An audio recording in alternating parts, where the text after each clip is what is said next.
And into the transportation management, I am working since TM 8.1. So it's now over close to 15 years now.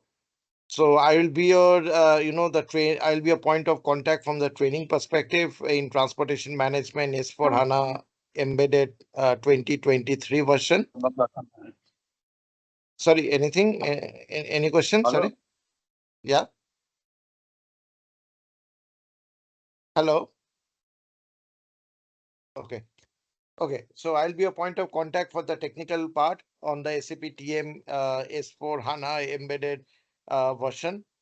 So, and Naveen will be a point of contact mainly from the administrative perspective for getting the server access and also for getting the different types of certification materials and books and all everything. Okay. So before, and I see like thanks for the introduction that you have given, and I see we have a nice blend of both logistics and warehouse management, consultants here. So uh, and it will be really be great because like when we are talking about the transportation management, we basically need to consider the overall integration perspective also, right? So all of your involvement, in running this entire TM journey will be helpful for everyone so that we can understand the different integration aspects between transportation, warehousing, inbound scenario, outbound scenario, so that we can cater to all of them. Okay. So please let me know if you can see my screen. Is my screen visible to everyone? Yes, we can see your screen. Okay, Yes, Yeah. okay. yes. Yes. Well, So I would like to have a more of an interactive session because see, I am from an industry background. So my always preference is that we should understand the process first, right? Because setting up something in the system will not take a huge amount of effort because all of you are quite experienced. Okay. But learning the process, learning that how the different components talk to each other, that is a more important part. So that's why the first two classes I usually devote on more of the integration part, the architecture, what are the different deployment options, what are the different core features of transportation management. So that in any interview or any project wherever you go, you can at least have a feel that yeah, I am confident about the process and then I can take it up from there. Okay. And then from next onwards, we will go delve into the scenario and we will see the different configurations, master data, transaction data. In fact, I also have a class which I'll take on how to ask different questions during the workshops. Like when you are basically going to any type of transportation management workshop, it is important to ask the pertinent questions to the business so that you can get an answer and you can write your process design document, right? So I have a session for that. I also have a specific session on the technical part. Technical means we will not do debugging and all. Obviously, that is not the objective, but we will see different types of baddies. What are the different types of database tables, fields where TM data is stored, so that you can you can use that as a reference for writing your functional specifications later on. Okay. And in addition to that, we'll also work on the integration aspect with EWM. We'll also see how transportation management works with the core optimizer. We'll also see how the transportation management works with the event management system. And we will also see how the transportation management basically has linkages with the output management. So we'll see a little bit of BRA plus concept also. So I think all of these terminologies may be quite new to you, but I'm just giving an overview of the content, and the content is also there in the website. So before I start giving an overview on the processes, anyone knows what is transportation management and can we live without transportation management? So transportation management is SAP's shipment VT01 transaction replacement. Is it? Yeah. Okay. Any further addition? Just think Wait, about not SAP transportation, but just think about the normal. Why transportation management is required? so Virendra, quick question. So, like we see in Amazon, the last mile planning as well in the transportation. Of course, there's the air, ship, and road, but the last mile planning. Can we do that as well in SAP? Does it do that? Yes, the last mile delivery solution has been, it's not a very old solution. It's recently launched by SAP. Okay. Uh-huh, We uh-huh. call it as LMD, right? So that LMD component is also part of the transportation management. Okay. And you will cover that as well? LMD actually is not part of the content, but I will, because if you require it, I will throw light on that. But we have not set up any scenario in LMD in this particular server. Okay. But I will let you know what we have to do to activate LMD, because we are currently And implementing LMD in our current project also. super, super. And the system we have, it has a EWM activated with Yes. S4HANA, It's all and embedded, the TM everything. is also sitting with that. So EWM, Yes, TM, and yes, S4, all three are in coexisting, the correct? same system. That's why we call it as a embedded. Yes, Okay, okay. Sometimes only TM is there, sometimes only EWM is there with S4. In our landscape, we have all three system in yes, a yes, single installation, one client, correct? yes, as one client. Okay, okay, got it. Thank you very much. Mhm. Which are the three? It's TM, EWM, and other one S4, S4. a core S4. Core So S4. what is transportation management system? Anyone? What is transportation management? Anyone wants to add? In simple terms, like it's just like a movement of material from one source Yes, to a destination with different modes of transport, and it should yes, involve the cost associated with the transportation and how we can absolutely. optimize that cost. Absolutely correct. This is the actually the core definition of transportation. So transportation is basically an application, which we are using it for any type of scenarios in the supply chain process. So for example, we generally refer to two types of process variants, inbound and outbound, right? So when we are talking about outbound process, that is mainly from a sales perspective, right? If you are selling something from the stock.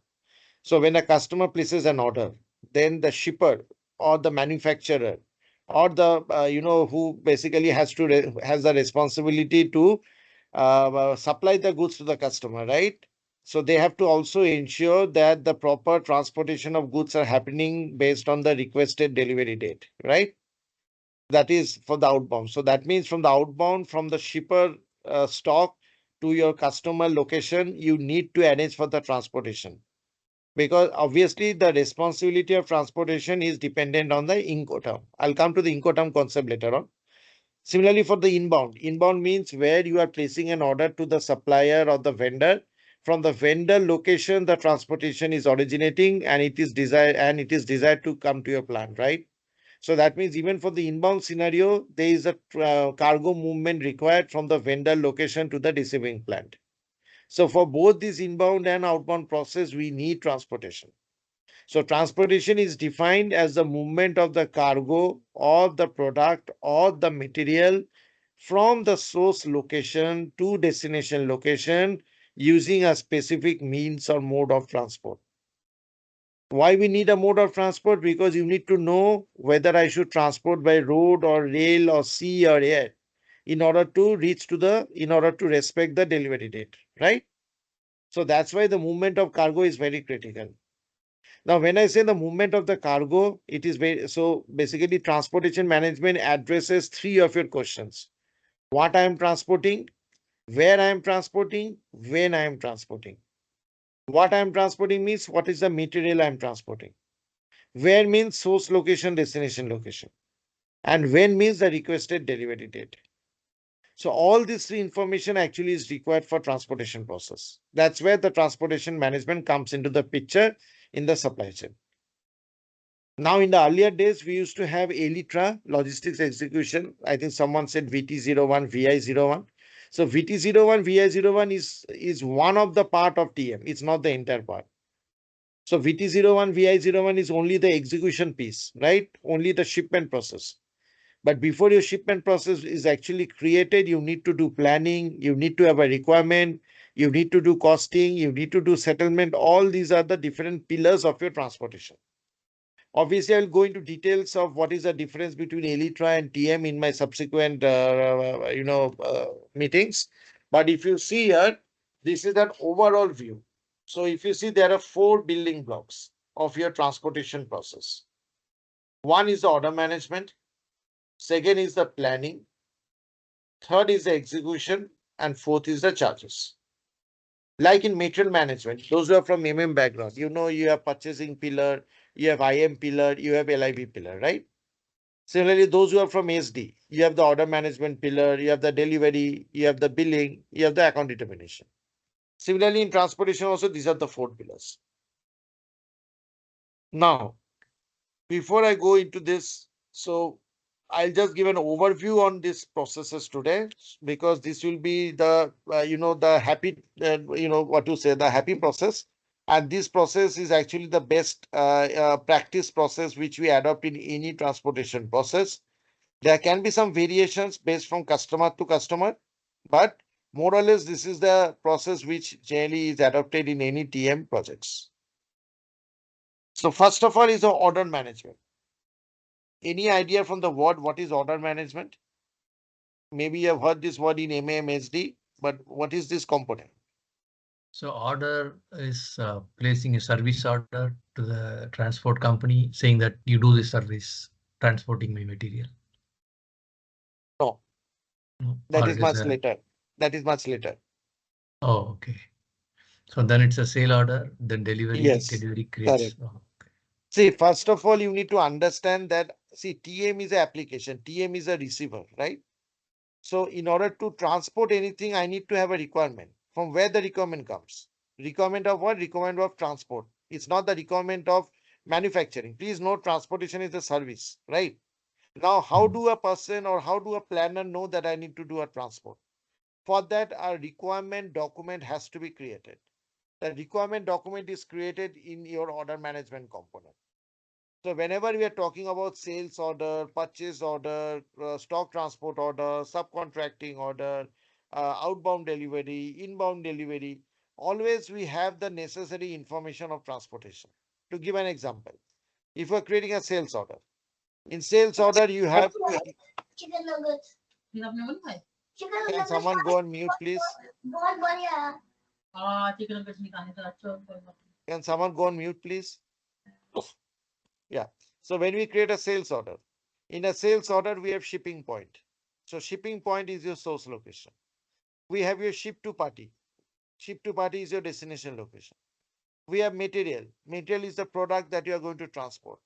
You have delivery date. Delivery date is when you have to transport. So all the information are there in sales order for transportation.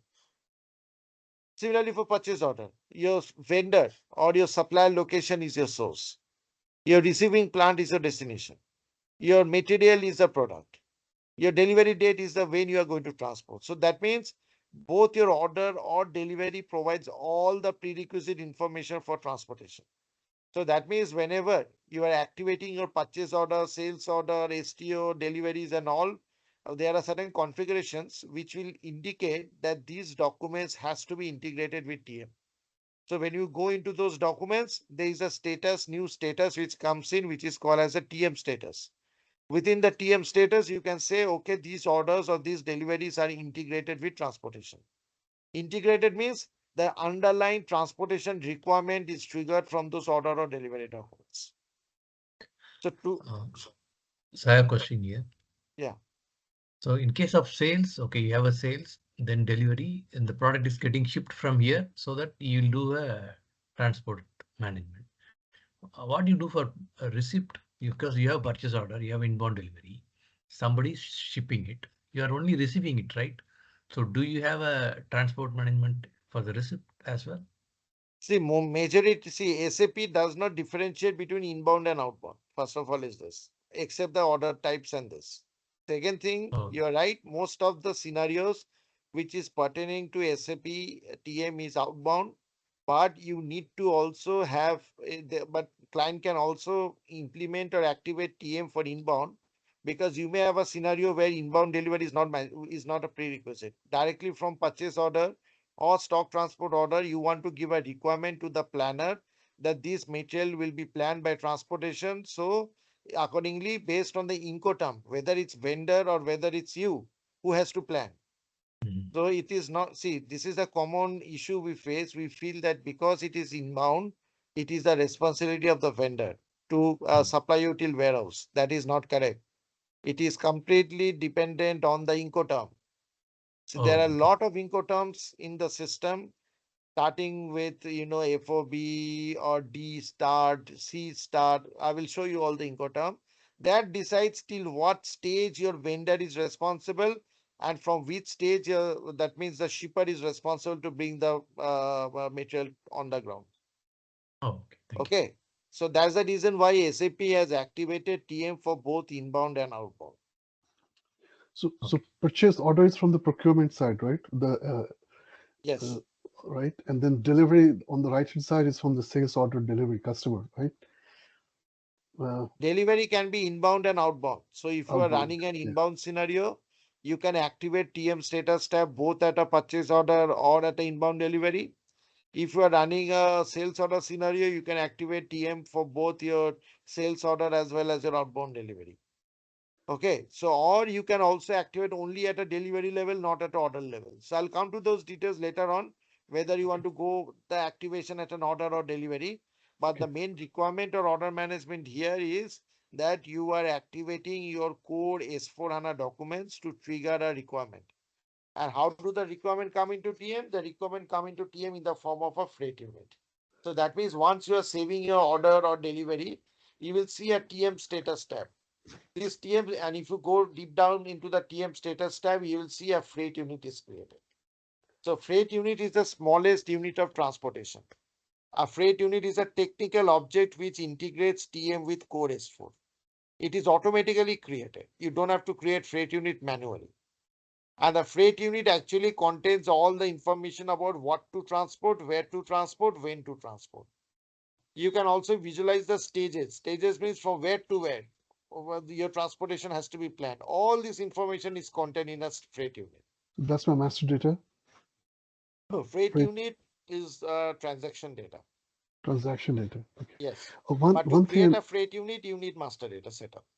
Okay, I see that the diagram on the left hand side, the flow, the top three boxes correlates with the color code, but the last one, the charge and settlement, is all the thing that I see in the blue bottom right hand side. Is it all relating to charge and settlement? The I'll go color one by code. one. Yes. The No, answer no, no. is The yes. color code don't align. That's why I'm asking. Okay. Yeah. So yes, Because yes, it's you're right. okay. So Okay, got it. I'll tell you, this order management process ends still freight unit. Okay. Okay. So this is the final dotted line where your order management ends. Okay. Okay. So if you see here, the ultimate objective of order management is to create your freight unit. Got Now, how many freight units you are going to create? Suppose in one order or one delivery, you have got 10 different materials, right? So you can create 10 different freight units or one freight unit that is controlled by this building rule. I'll go all of this in details later on, but just it. to link the dots. So freight unit is the integration between TM and S4, which will tell you what, where, and when to transport. And the attributes of a freight unit is basically decided by the freight unit building rule. So this rule will decide how many freight units you are going to create, because this is your planning document. Please note, this is the starting of your planning process. Once a freight unit is created, immediately the planning process comes in. When the planning process comes in, what is the objective of planning? The objective of planning is to ensure that my freight unit reaches my customer based on the delivery date from that specific source location to the specific destination location. So planning means how you are going to move your freight. So whether you are going to move your freight. So for example, I'm today transporting from German to US. So I got a very simple example of this one. So if you see this flow, so today I'm going to transport from my shipping point, which is at Germany in Cologne, to Chicago in US. Now, when my freight unit will be created, my freight unit will have the source location as Cologne, destination location as Chicago. Within the freight unit, you can also see that this freight has to move through multiple other intermediate stages. That means directly it will not fly from Cologne to Chicago. First of all, a truck will pick up the goods from Cologne. It will come at a Bremen port. So Bremen port is a port. So from Bremen port, the cargo will be loaded into a vessel, which is a ship, and it will come to a Newark port. From Newark port, again, the cargo will be unloaded from a vessel into a truck and then the truck will leave from New York to Chicago. So in your freight unit, you will see all the different locations based on the master data setup. And once the freight unit is created, the planning comes in. So what is the objective of planning? The objective of planning is to create your shipment document.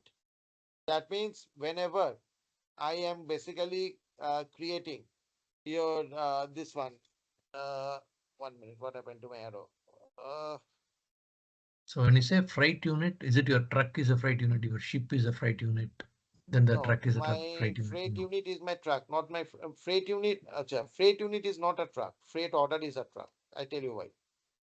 So what Oh. happens when the planning starts? My planner sees, okay, my freight is waiting at Cologne. So he has to search for a truck. He has to search for a carrier who will move the transport from Cologne to Bremen, right? So Yeah. this is one itinerary, one stage. This is the source, this is the destination. Mm. So when I am doing my planning in the search of truck or in the search of carrier, we'll do the transport at that time. Our shipment document is created, which is called as a freight order. So your shipment document VT01 N will not be there. It will create a freight order as part of the planning process. And during the planning, what the planner has to do, the planner has to ensure that the weight of the cargo is compatible with the weight of the truck. So that means if you have a cargo weight of 100 tons, you cannot have a truck of 50 tons, right? You may Right. have a truck of 100 or 200, but at least the capacity of the resource is important. This is my resource. Truck is a resource. So in other words, when I am loading my freight into my truck, it creates a freight order or a shipment document. That is the objective of planning. So planning means the creation of freight order or freight booking. Freight booking means whenever the shipment document has a mode of transport, sea or air, it is called as a freight booking. When the mode of transport is road or rail, we call it as a freight order. So either we create a freight order.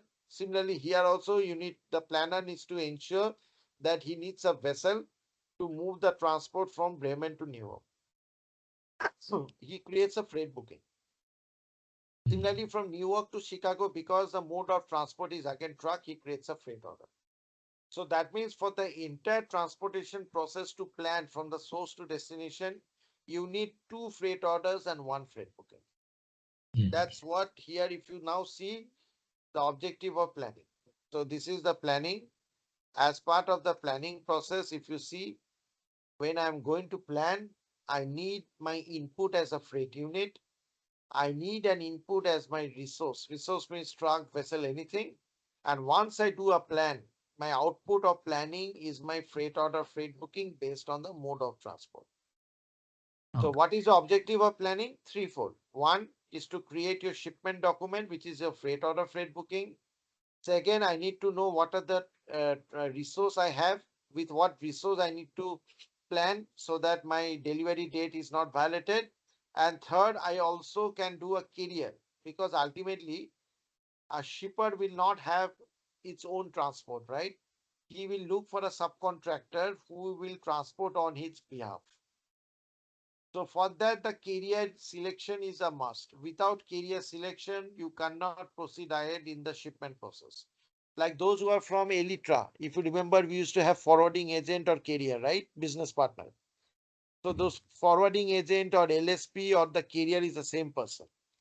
So the carrier is selected by the shipper in order to move the transport from the source to destination. So these 3 are the important parameters of your planning process. And when you are doing a planning, the planning is done in a planning tool, which is called as a transportation cockpit. Or if you want to do automatic planning, we use an optimizer planning. So there are 2 types of planning. One is a human interactive planning, which is manual planning. And another is your optimizer planning, which is automatic planning. So in the case of manual planning, you will select a freight unit, you will select a resource, and you just drag and drop the resource into the freight unit, because you need to load the freight into a truck. Then only the transportation will happen, right? So in the planning tool, you will just drag and drop the freight into a resource to create a freight order. Or you will drag and drop a freight into a vessel to create a freight book. That is the objective of plan. Please ask me if you have any question. Yeah. So your freight unit is So nothing when but you say items in this, your delivery. Whatever Sorry, I missed out. delivery items are freight unit. Correct. With the Delivery delivery as items, you can say within a freight unit, you can link a delivery. But delivery is oh, a property of S4, freight mm, unit is a property of TN. But when you go oh, into okay. freight unit, you can find the references of delivery. Oh, okay. So you put the 10 line items in the S4, all can be come under one freight unit? That's what I said, depends completely on the freight unit building rule. If you want to Oh, consolidate, that means okay. if you want to create freight unit at a header level, it will create one freight unit, and within those one freight unit, you will find all the 10 items. But Oh, for okay. example, if your requirement is that out of those 10, I have different schedule lines, right? For Mm, example, the yeah. schedule lines are different. Mm, You want to have a planning different. Your product is different. So in that case, you can split into 10 freight units also. oh, Even got you it. can split your freight unit based on capacity. For example, Mm, in your freight unit, you can say that my maximum capacity of my trucking is 5 tons. Now mm, your sales order is of 8 tons. What will happen? It will create two freight units, one of 5 tons, second of 3 tons, because you're splitting. Okay. okay. So you can have one or multiple freight units. Okay. Does that mean in transportation management we can see like which delivery and items are assigned to which freight unit? Yes.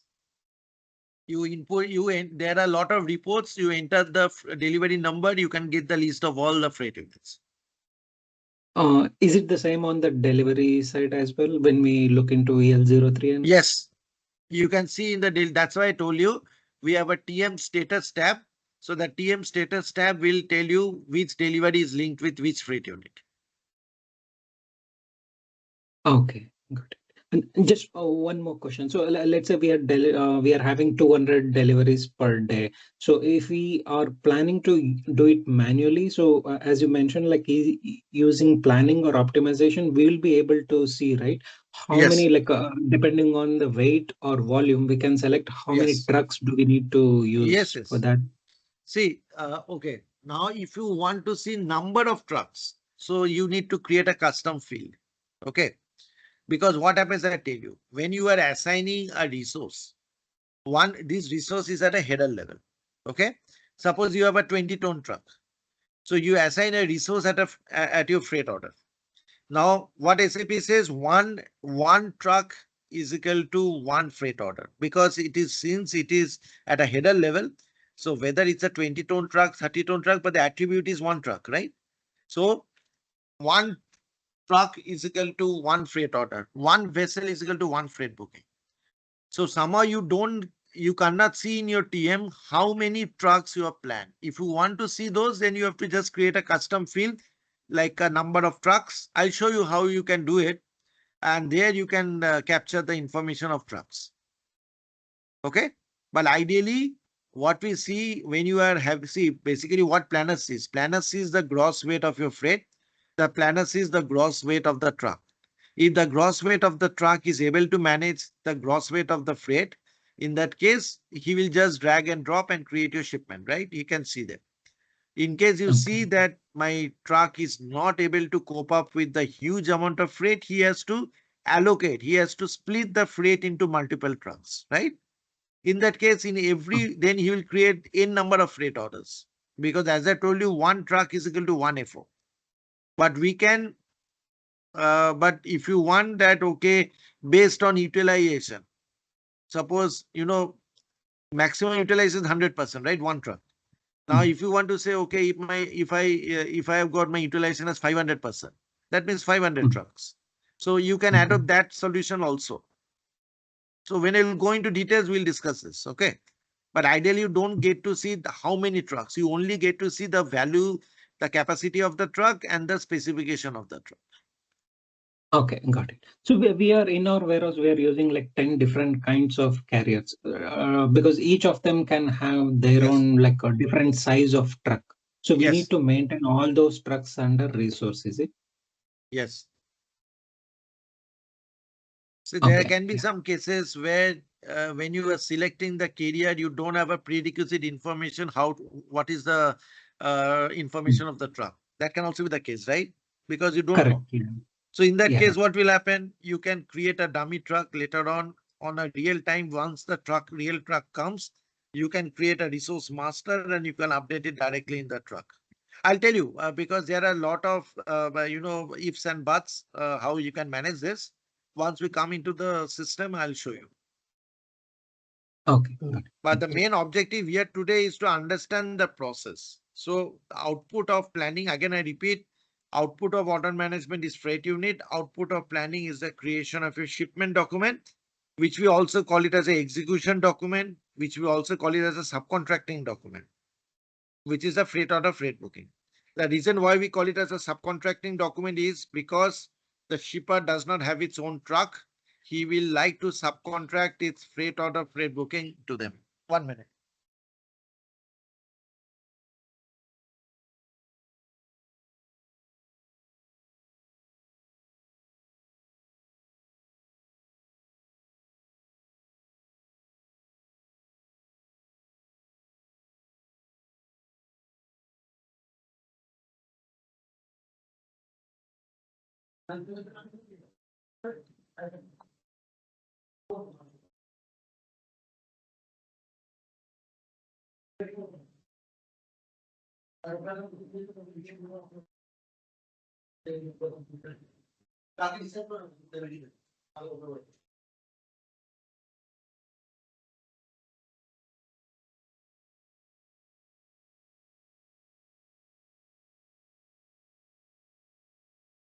Just give me a minute, please. Sorry, just give me a minute. Sure.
Yeah, sorry. Okay. Sorry, any question on these two parts? So we talked about freight booking, right? Which is ship. In Yeah. case of flight, it is the same. Instead of cargo flights. Flight means freight booking. As I told you, sea and air is freight booking. Oh, Road okay. and rail is freight order. Okay. Oh, okay. And why subcontracting? Because shipper may not have their own carrier. If shipper doesn't have its own carrier, then he has to, touch base or collaborate with any other LSP or forwarding agent who will do the transport on his behalf, right? Because he's subcontracting its transportation operation to a third party person. That's why we call it as a subcontracting also. Here, subcontracting is not to be confused with subcontracting. Here, transportation, in transportation, you are not producing any product. You are just giving a service. But because you're outsourcing your service to a third party person, we call it as a subcontracting process also. So that's why freight order freight booking has three names. It's an execution document, it's a subcontracting document, and it also a document which is as a result of planning. It's a output of planning. Okay. So Now, Virendra, one yeah. question about this planning and optimization. So you Yes. mentioned about the optimizer, I guess, right? Yes. So there are manual planning and automatic planning. Yes. So in our training, we'll be checking means Both. that both will be checking, right? Yes. Practically Yes. in the system. Yes. Both. Okay. And about the subcontracting and career selection, so does this mean that career collaboration portal we have, is it No, see, related to that? yeah, there are a lot of communication techniques we have. So when I go, Okay. in the basically when I go into the uh, integration, there is a slide here. I just quickly show you. So there are a lot of ways by which you can collaborate with your career using LBA and using collaboration portal. So right now, this we will discuss this on a high level, how we can collaborate with the career in the real time. Okay. What is LBN? Okay. Yeah, LBN is a career collaboration tool. How you collaborate with your career. So just for example, when you place an order in, in a Flipkart, what do? You enter inside the Flipkart, you just place an order with your user ID password, and then the carrier picks it up and then he does the transportation, right? So that means it's a tool or a platform where both the shipper and the carrier are onboarded and you can exchange the information there. That is what is called as a LBN. So it's a cloud-based solution. So what we are Okay. talking is it's all on-premise solution. Okay. We'll go into details on this. See, I have a slide here. When we'll go into this integration architecture, we'll see different types of architecture integration where we talk about GTS, EWM, LBN and all. Okay. So maybe just hold your questions for the next class, if it's Yeah. okay. And one general question I have. Usually, Yeah. let's say I'm procuring material from my vendor. Yeah. Now he has his own supply chain, right? And Yes. usually, like transportation, forget about my immediate supplier providing me the material on time. But if he has his own supply chain, he is getting from his supplier and his supplier. So usually, how layer deep, if I'm in the middle, can I see the any surprise that could happen? To what level your experience is?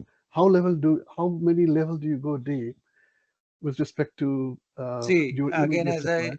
yeah, see, that depends entirely on the contractual obligation between the shipper and the supplier. Okay. Yes. So, okay, see, we have got, you just forget about transportation. In the earlier days, what we used to have, we used to receive the inbound delivery notification, shipping notification to have an overview on where the supplier is, when it will be delivered and all, right? But we used to never have a good visibility, whether the stocks are on transit, stocks have left, something like that, right? So now coming back to a question, it completely depends on Incoterm from which point you want to take control of the supply chain. Now, see, if you want to have a notification, see, okay, so I just give a very simple example from here only. So, for example, the supplier is located in Cologne, and you are the shipper, and you are waiting for the goods to be received here. Now, what happens now, based on the Incoterm, the responsibility of the supplier is that they will drop till Bremen port, and from Bremen port, the responsibility comes to the shipper, right? So if you want that the supplier should send you a notification once it reaches the Bremen port, then you can trigger an output from your supplier and purchase order to your particular shipper that the goods have arrived, right? And then from Bremen, you can use your transportation management to basically bring the product back into your premise. So it completely depends on how the communication technique, what is the strategy you are having for different supplier. Again, I tell you, whenever we are doing any inbound process, it is not correct to assume that all is the responsibility of supplier. That is not correct. Because if you think of supply chain process, that's why SAP has come up with the concept of Incoterm, international commercial terms. So if you want to have a visibility of what the supplier is doing, then you have to either, get a notification from the supplier through email, or you can create or because see, you cannot go into the system of the supplier to check, right? That is not, no one will permit that, right? Similarly, so accordingly, you have to check. So in my experience, basically, once the supplier used to come to the Bremen port, he used to send a notification. And from there, I used to pick up the goods and then do the planning. So that was how we used to do. So maximum one level deep, like I can only see what is going at the level of my immediate supplier, right? Not his supplier, so something like that, No, right? supplier is not my responsibility because the Okay. supplier is the responsibility of the main supplier. I don't care whether when I'm talking with DHL, I don't care whether DHL has outsourced its operation to PGI, Okay, right? one more. Okay, got your point. Thank you for sharing your rich experience. Now, and one more thing. Now, in the oil and gas, all these routes are getting redefined every day. There's a new route gets created, more security threats are happening and all that. So with the TM, I can have an oversight on all of this and plan Yes, better and better and better. yes, And that you can have is it. okay. That is a master data setup. I see. Okay. Thank you. Okay. So now where we are, now we have created a freight order. Please note as of now that there is no product goods movement happen. Still in the planning phase. Still we are hypothetically creating the document. Now when we start with this execution, this is the real time when the actual goods movement are happening. So with the execution process, your goods have left your warehouse. So you can use certain modules, certain ways to visualize, to view, to track and trace your shipment. So for example, as part of the execution, what happens when your goods have departed from colon? Goods are being loaded in the truck. Goods have departed, goods have arrived, goods have unloaded. So these are the 4 milestones during the entire process. Again, at here, goods are loaded, goods have departed, goods have arrived in New York port, goods are unloaded. So for every stage, for every freight order, freight booking, you can monitor the shipment. You can have a real-time tracking and tracing. So to track and trace your shipment, you can use this execution process. Now, what are the different avenues of tracking and tracing a shipment? That will go into the architecture slide and we'll discuss in details. But here the main objective is to have a visibility of your shipment. Because till the time your freight order freight booking is created, you are not knowing what is the status of your shipment. Whether the goods have left, whether the goods have arrived, whether the goods are in transit, whether you have collected proof of delivery from the customer, nothing, no visibility. The visibility only is captured once you are updating your execution process. So there are different ways by which the execution can be tracked and traced, and that will be discussed in the further sessions. But the main So objective here is to update the status in your shipment. Whether your shipment is on time, shipment is delayed, shipment has reached, shipment has arrived, shipment has departed, shipment has unloaded. All this information can be captured to have a visibility of your track and trace. Yeah, tell me. So let's say I planned, let's think that everything is going through the road for a minute, okay? From a central place in US, I'm sending to Florida, sending to New York. One place I can get a snow, another place I can get hurricane. All kind of nonsense is happening. Now all my planning, whatever I plan, can be always messed up due to the unexpected weather events, right? Yeah, Or XYZ. yes, Now, when those things happen, you can always replan or yes. project the new things based on. So you have a way in TM to accommodate those weather-related events quickly It's and not plan. weather related, it's Mhm, basically mhm. milestone related. If any milestone is impacted due to weather, the milestone is suppose departure and the reason code is weather disturbance. Okay. So you have, so there's a difference, subtle difference between milestone and the reason code. So reason code can be weather disturbance, reason code can be an accident, reason code can be a damage, anything. But the event is departure, arrive. So we have all this information. So how you get to capture all these things into one bucket. That is where we'll discuss more into some modules like event management can be used, or we can use an interface to update all this, actual occurrence of events and all. So that's why I told you that when we'll go into the architecture, we'll see some of the modules which can be used for effective execution process. TM has the capability, but there are some other additional capabilities which some other sub modules with TM has. And Whether you event take those management, or not, yeah. okay. And event management is a separate submodule by itself, or is it Yes, is it's it a separate submodule. It's not and part of embedded. and you cover that as a separate training sometimes? See, we have Is a separate training on TMEM. Sorry, mainly on the event management. That's a different event training. management. but I'll try to give Okay. an overview on the event management part so that you can Okay. have an And visibility. same is a Okay. separate training on LBN also, right? That's what you said. LBN is completely separate. LBN we cannot mix with TM. LBN is Got itself it. Got it. a Okay. 20, 30 hour course. I got it. I'm trying to understand the layers of Yeah, I LBN. will Thank you. explain to you so that Yes. you can understand what does event management does, what does LBN does, but both of them does a different activity. Okay. What is LBN? Logistics business network. It's a collaboration tool with carrier. Oh, How you collaborate with carrier, that is part of LBN. Okay. oh, okay. So, So that so is this like is your we have to. Sorry, do we need to integrate LBN with transportation not management, or mandatory. is it part of? No, it's not mandatory. It's not mandatory, but it we can utilize that to Yeah. track small parcel. If we have a lot of Yes, small parcels in our warehouse, we you can can do track it that. there, right? Yeah. Okay, thanks. And finally, once you have suppose execution, once your goods have been delivered to the customer signs your POD. The trucker then presents the POD. Why the trucker presents the POD to the shipper? So that he can receive the payment, right? Because you have to pay the carrier. Because see, as I told you, transportation is a service. Being a service oriented, you need to basically accrue for the cost. You need to pay for the transportation service you have enjoyed, right? So the carrier will come with the invoice. Now, how will you know how much to pay to the carrier? That's where this entire charge and settlement process comes into the picture.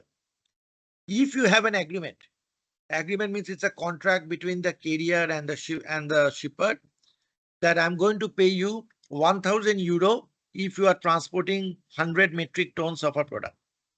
So that is already a preconceived rate. That's an agreement. So what happens once you create and save your freight order freight booking? If an agreement exists between the carrier and the shipper, automatically charge calculation will happen. That is automatically shipper and the carrier will know this is the amount of charge I need to pay to the carrier. There can be a scenario where you don't have an agreement. In case you have a spot contract or spot rate, you don't have any agreement. Then you have to enter the charges manually based on the agreement based on the agreement between the carrier and the shipper. So either you can use an agreement to pre-populate the cost in the freight order freight booking. If you don't have an agreement, you can enter the charges manually in the freight order freight booking. For example, demurrage charge. Demurrage is something which you can never have as part of agreement, right? So you can always add those charges manually also in the freight order freight booking. Now, if you see this within the agreement, this is called as a TCM framework, Transportation Charge Management Framework. Within this framework, you have an agreement. Within an agreement, you have a pricing procedure. Within pricing procedure, you have condition records. Within condition records, you have scales. But the terminology in TM is a little bit different as compared to the standard S4. Pricing procedure is called as calculation sheet in TM.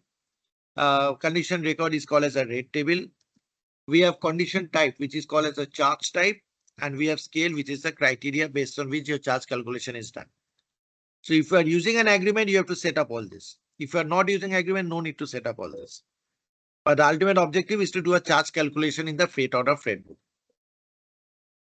Now the next part comes is in the area of settlement. So what we do? Charges are calculated.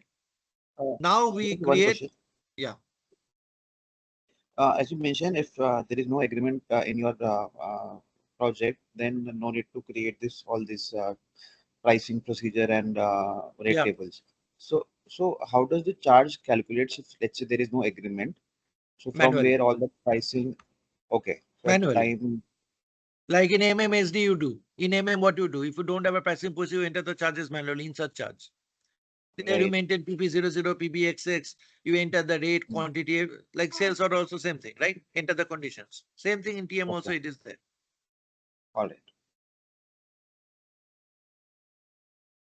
Now there is an additional document which we call as a freight settlement. What is this document? This is your shipment cost document. Please note, very, very important. TM does not do any account determination. TM will not decide in which GL account your cost will be posted. TM will not tell you in which cost center you need to book your cost. That is all done from the perspective of in S4. But this freight settlement is your shipment cost document. This is your draft invoice. What does this draft invoice do? It connects your S4 with your TM. That means once the charge calculation is done in your freight order freight booking, it will pull all the information in a settlement, and then you need to post. There is a word called post, POST. Once you post the settlement document, automatically your service purchase order will be created. There is a difference between this purchase order and this purchase order. This is the service purchase order. Those who are from MM or SD, they must have heard this service purchase order.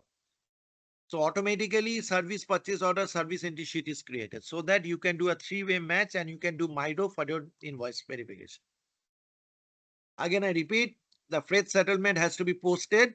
Once the posting is done, automatically, there is no manual intervention. Automatically, system will capture the cost, the charges, everything from settlement, and it will create a service PO. In the service PO, you can see the conditions and all, service master, everything. You can also capture a service entry sheet. Service entry sheet means it will detail out what is the total amount of services you have performed. Against that, a service entry sheet is there. I think all of you know this, right? Those who are from S4 or ECC background. In standard, what happens? You do a purchase order, you do a good receipt, right? And then you do your invoice verification. But when we are talking about services, we create a service PO. Instead of a PO, we create a service PO. Instead of good receipt, we create a service entry sheet. And then you do your MIDO for invoice verification. So that is the process. So that means if you see, we have the requirement in the form of freight unit. We have done the planning in the form of freight order. We have done the charge calculation in the freight order. We create a settlement to do your shipment cost creation, and then we post it to accrue for the cost so that later on the invoice verification and the payables to the carrier can be done by the FIT. This is the entire process. And the scale, what is the scale here? Scale means the criteria. On what criteria your charge calculation is done. Okay, Your criteria can be gross weight, your criteria can be source location, your criteria can be destination location, city, postal code, region, business partner, weekdays, anything. Criteria. You need so to define the criteria. okay, so and then this is then the input. The Input. agreement will give me the final charge sheet, Yes. which is the input to the execution and contract, Yes. and ultimately Yes. right-hand side is the output. Okay, I would love you to change this color, match with the red box, because right now it is a little bit confusing, but it is very helpful. Thank you. Yeah, just a thought. Ah, because your color code does have a very specific meaning. Thank you. Okay. And that means if we are going with TM implementation, that means like we have to enable GL account determination as well. Obviously, you for need to accrue. You need consumer. to know in which cost, in which books of account you are hitting your transportation cost. That is absolutely a necessity. Okay. Okay. Right-hand this side is what. also, right? Freight Huh? settlement, Yes. and purchase. That should also be red box, right? This is not red one because this is not related to charges. These are more related to the documents in S4. That's why I put it. This is not related to charge. Charge management is not in. It But is settlement not. is, It is but not an settlement output. is right. Your No. left-hand box is settlement. Okay, that settlement is different from this settlement. Yeah. Sorry for being pain, but No. I need That's to okay. Fine. understand. I need to understand your way of thinking, and Yes. thank you. Okay. Thank you for yes. Thank you very much. So this one is the pictorial end-to-end flow. So I just quickly browse through. See, we are going to cover two flows. One is for shipper, one is for the LSP. I'll come into this LSP flow later on. Then we'll discuss on the different deployment options. We'll discuss on the integration architecture. This is where the theory part will end. And then we will go into the standard best practice, how you run different transactions. And then we'll go into the master data. We'll go into the organizational structure. We'll then go into all the 4 building blocks. So I'll go field by field level explanation. There are a lot of custom fields, new fields, which will not be understandable to you. I'll go field by field level explanation where you will not find it in any other books or anywhere. And then, we will go into the different running off of the scenarios. I'll give you a lot of tasks. because based on my experience, I'll tell you what are the different types of change scenarios you can test. Okay. Even in SDMM also, I don't know whether you know about the change scenario concept, but I will let you know what is that. And we'll also talk about technical part. We'll also see, BRA plus output management, and we'll have one session, as I told you, on the workshop troubleshooting processes. And we'll send you a lot of documentation, TM, EWM integration, and all those stuff. So yeah, so that is what the content part is, and we generally try to cover it within 2 to 2.5 months, around between 26 to 30 hours, depends on your intake capacity.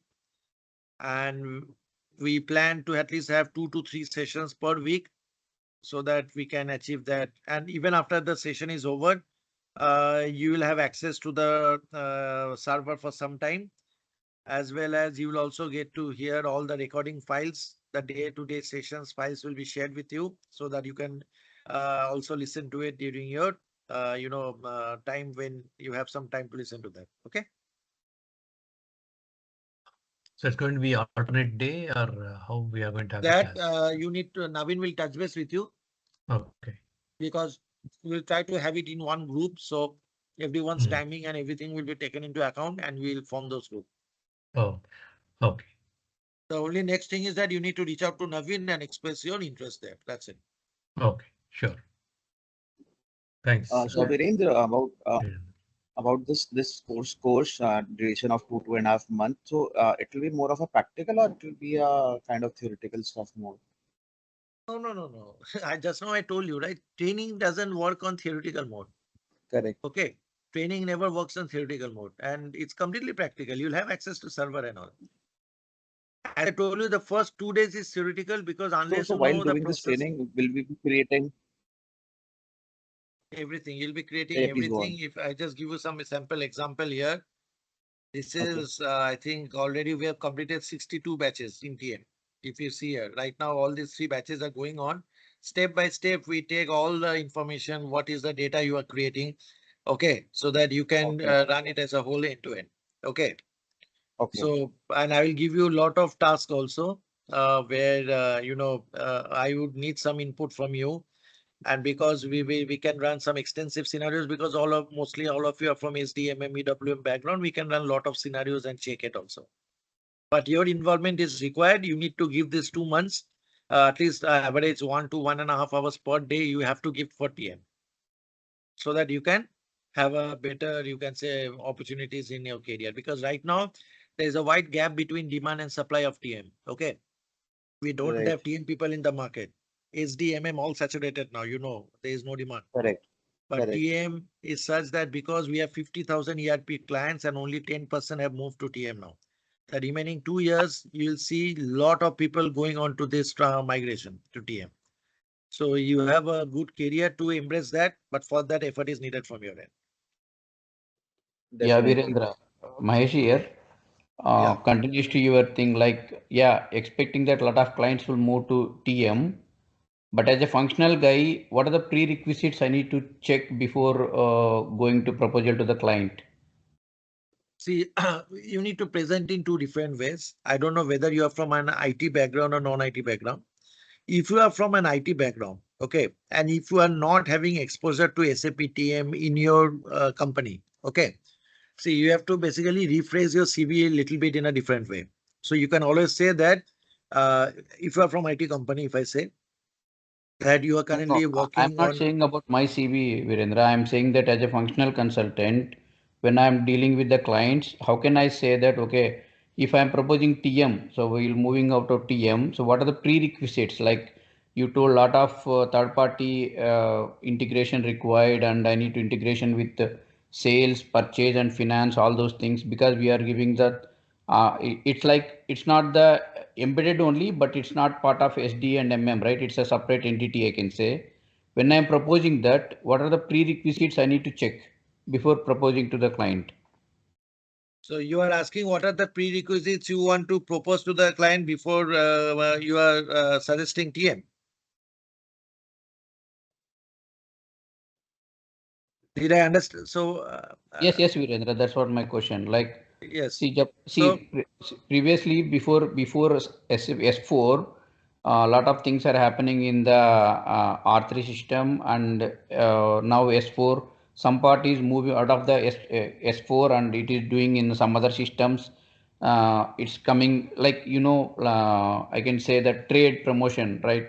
You can't able to create the trade in the S4 system. You need to go with other systems. So like that for TM, what I need to check? see, there is nothing what called prerequisite. The thing is that you have to understand what are the, see, if I go from a very implementation scratch point, when you are approaching any customer, it's not a prerequisite that you should always go for. You have to understand what are the pain points they have. They are usually when you're moving into TM, there can be two pain points. Why you want to move to TM? First of all, your Elytra maintenance window is shutting down after certain timeline. Okay, we'll obviously go into we'll go deep dive into this. So that means those who are into Elytra, they have to move to TM after a certain extended period. That is number one. Number two, the Elytra solution which is there, it's around 30% of the entire solution what TM offers, because you are not able to do proper planning, you don't have a proper visibility. So they are locked off. You can say lack of features in Elytra for which TM has been proposed by transportation management by SAP, right? So these are the some of the pain points what you can highlight before you do it. Second thing, when you're talking about a prerequisite, see, prerequisite means what mainly in the transportation area, right? Now you have to tell them that, okay, you don't have any solution, you don't have anything to capture your transportation cost. So where this cost is going? Is this cost, as you know, like based on different types of reports, around 20% of your total product cost is accrued by transportation. Where you are capturing this? How you are having a visibility of your shipment? How is it that in case your shipment is not reaching on time, how is the exception reporting done? How do you ensure to your customers that this particular product will be available on this particular date? So where is the core process of your transportation? You can always raise this type of point before the customers get interested, right? So in any industry you go, either they are going for TM or they are going with Oracle or they are going with JD Edwards. There are three types of products for transportation, right? Okay. So you have to play around on that. So we'll obviously discuss in details what are the negativity that Elytra had. That's why SAP has decided to go into an SAP TM solution. Now, from the consulting perspective, prerequisite for learning transportation is nothing. As long as you only know what is transportation management, that will help you. The reason I tell you, when you go to any project, you will have a core SDMM team. You don't need to work on their processes and then implement TM. That is not the case. Both of you have to go into a single workshop and both of you have to try to find out how your transportation solution integrated with SD and MM can be a best fit for the client. Okay. So you will not work on SDMM, you'll work on TM only. So the prerequisite is, yeah, sorry. Hi, no, you continue. Yeah. So that's how your approach should be. So that's why I tell you, I have one session on the workshop where we'll discuss all these things in details. But that is okay. The prerequisite can always be addressed to the clients. It's not a huge thing. Virendra, I missed. You said two pain points could be one could be Elytra is shutting down. This Elytra is a SAP product or is it a third party something? It's a SAP product where you It's create where SAP. you used to create your shipment document, shipment I cost see. document by VT01, VI01. And what was the second one? What was the second pain point? I think I missed that. Visibility of your Visibility. transportation. You never used to have a proper visibility tool, proper visibility status. That was never there as part of. There are a lot of disadvantages when we used to work on Elytra. I'll come to those. Okay. Okay. And just wanted to also touch. Let's say a client is running heavy on Oracle. It has its own set of pain points, and they want to now try SAP TM. Will you be covering some overlap and conversion or some kind of things from Oracle to SAP TM? There is no migration path. Okay, I There's just no. make it very clear. There is Uh-huh. no migration path available to transform your Oracle into TM. See, you have to understand Yes. why you want to move to TM if you're on Oracle. So if you're not using S4, why will you just deploy TM then? Ideally, you should deploy TM in case your core component is changing, right? That means your core component is S4. That means if you want to bring your entire logistics transformation into S4 and then go for TM, that will be a better suit rather than using Oracle I'll not say it is not done. It is done. I've seen in one of the project where they used to use Oracle in their core S4. Sorry, the core logistics process, and they used to use TM. But lot of interfaces and integrations you are exposing at the time, right? Because the Oracle fitment, the Oracle field structure mapping will not be same exactly to that of TM, right?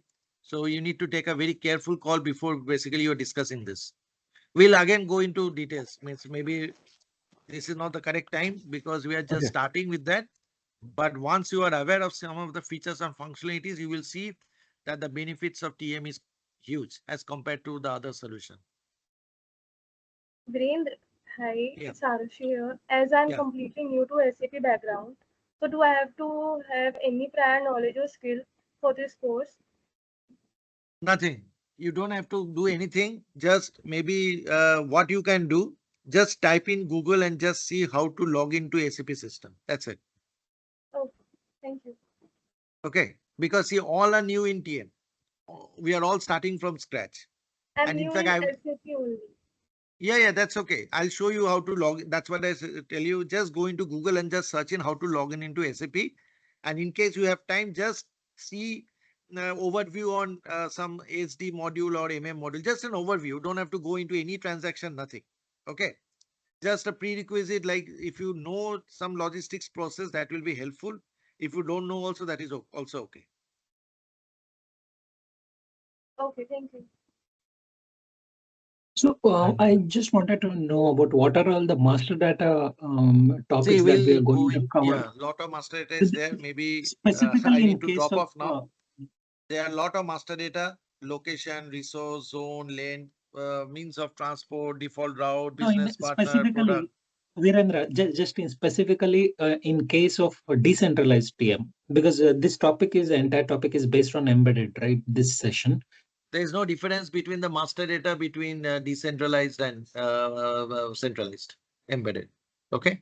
Whatever we need as a master data in TM, irrespective of whether it's a decent sidecar or whether it's an embedded, it's required. Okay, so and all the connections like the queue management that goes from core That is not S4 master to data. TM. We don't need that. We don't need that. Okay. I'll tell you. Means when we go into the master data setup, there is a different way how we get those master data from the code S4 to TM. Okay. There's a different technology being used here. And Yeah, we are Virendra, covering that topic for decentralized TM as well. That's what I wanted. Yeah. Virendra, a lot of clients prefer EWM as a separate client compared to S4. A TM also Exactly. can be a separate client or it can be embedded. Now, from your experience for a large client, uh, should they be embedded EWM and TM together in S4, or you would like to say that they should SAP's be recommendation is embedded. embedded for all SAP's three, right? recommendation is embedded. Now see, now whether they want to go for a decentralized server, whether they want to go for a centralized server, it is always when you are going for a big deal, you always know that always an agreement is there along with SAP, right? When they buy the user licenses. Even the implementation partner have some saying, but before the implementation partner is getting selected or onboarded, when they float an RFP also, before that only they already have the license user agreement with SAP, because SAP does the front sales pitching first of all. They have already discussed and agreed like what they are going to do. So there is no best practice approach here. Now that's why I told you I have a slide on the deployment option, whether it's sidecar, whether we are going for embedded, whether we go for what version, we'll discuss those once Okay. we are officially kicking off the training plan for deployment option. and before S4, TM was not there, right? It is only BTC No, only. no, before S4 also TM was there. Oh, it was there. Oh, okay. So Yes, that time it is integrated with ECC. yes, no, it had a different server. Oh, it's a Okay, different so server. I have to, Oh, sorry, I have to drop oh, off okay, now sir. because I have Fine. another class. But yeah, I mean, see, a lot of questions, discussions we'll have, Okay. and I'll be happy to address it. But please, discuss with Naveen so that we can start the classes sooner, Hmm. and then we can clarify all those open questions. I always have a 15 minutes, 10 minutes session every day to address all these questions. So we can always, so that, all the open queries can be dissolved before going into the system. So please take that opportunity to write your questions beforehand so that we can discuss one by one. Okay. Thank you. Thank you. Thank you, Virendra. Okay. Thanks a lot. Thank you. Okay. Yeah, Bye bye. thanks. Bye-bye. See you. Bye. Thank you. Thank you, Virendra. Bye. Bye. Thank you. Let me know if it is visible.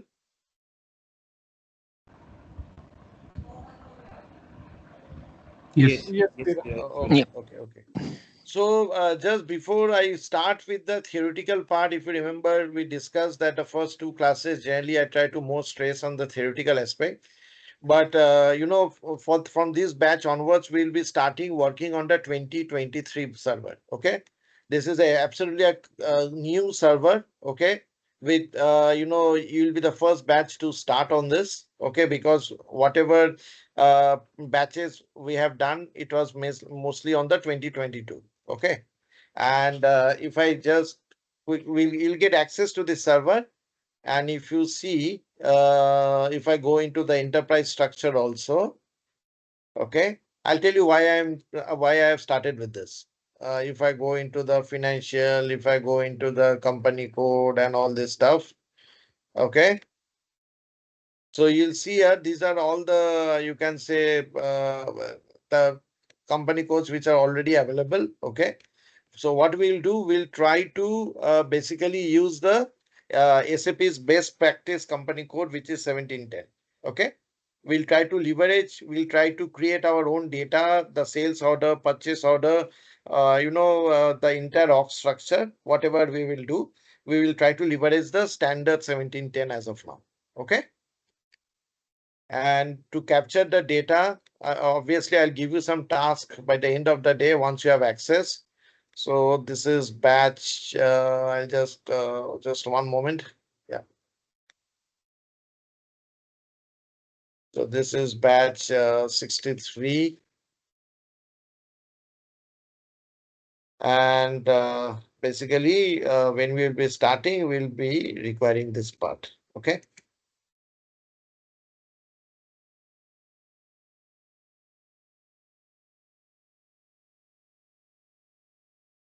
Okay. So once you have access, so Naveen, when will the students get access here? By 2 p.m. or 3 p.m., everyone will get the access. Okay. Okay. Okay, fine. So I will basically tell you today by the end of the class what I am expecting, so that those who have access and you have some bandwidth, I need some of you to set up something. Okay, not specific to TM, but specific to something in S4. Okay. Okay, fine.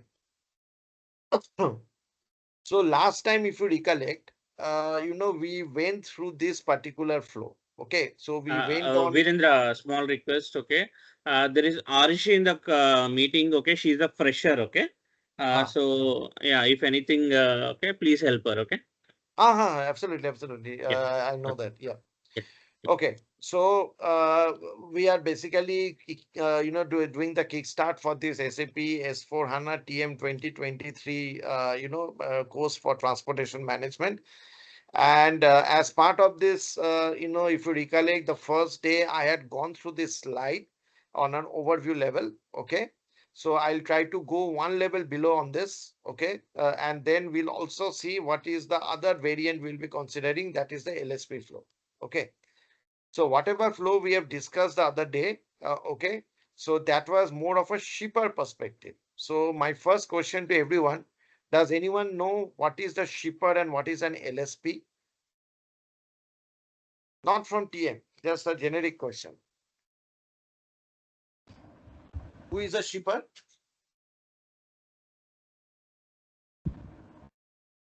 Is it shipper means business to customer? Shipper means business to customer.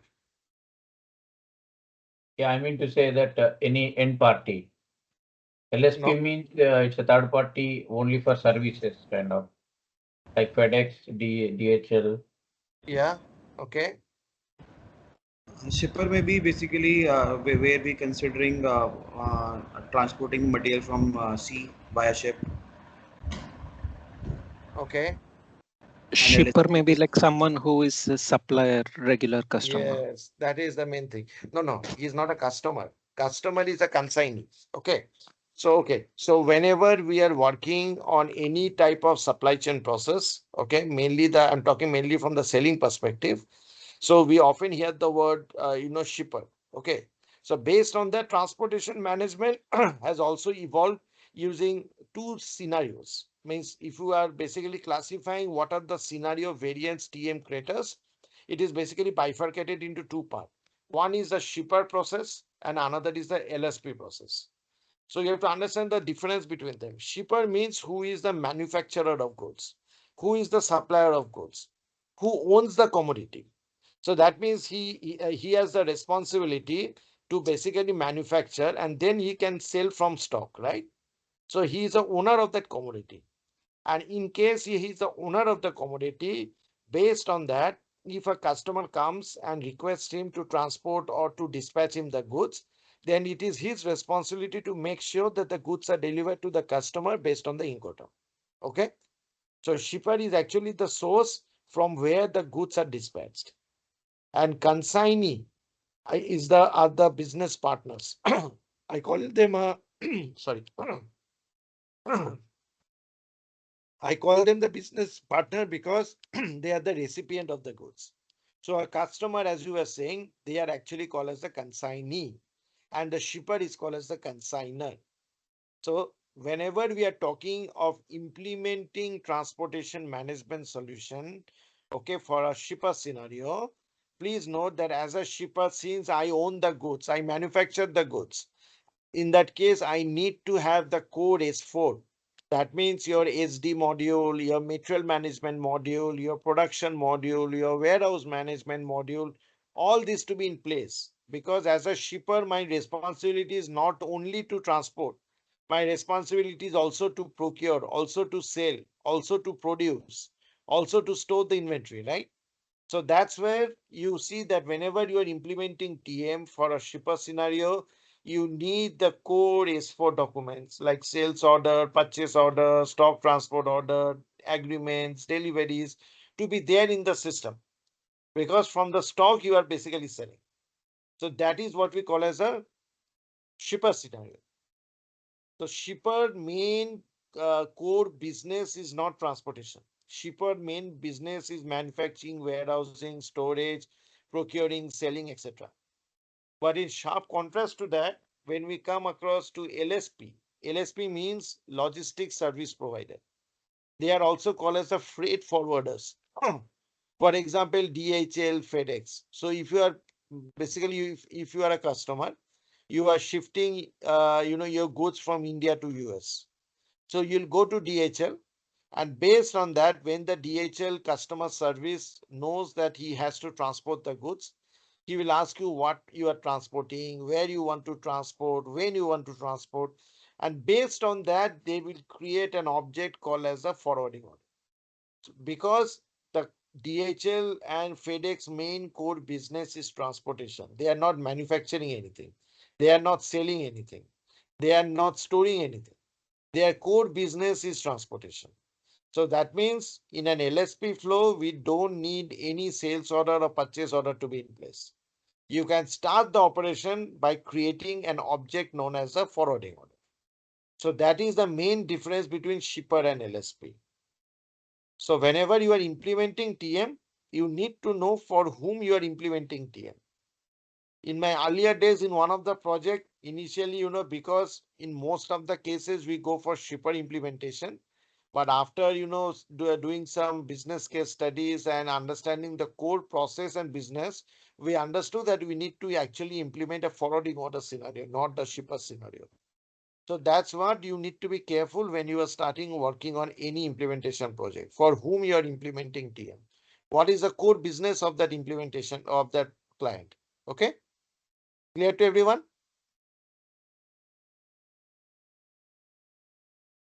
So this LSP is only for the guys who is not storing the material, right? Somebody has a warehouse, then for them it is a shipper, right? Only for guys like FedEx or No, DHL, see, it will be LSP, right?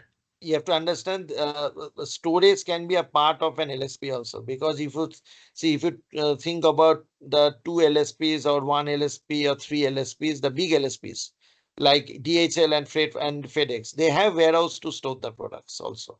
They also help the client to do the strategic planning. Okay, maybe the small LSPs don't have that, but the big LSPs may have that.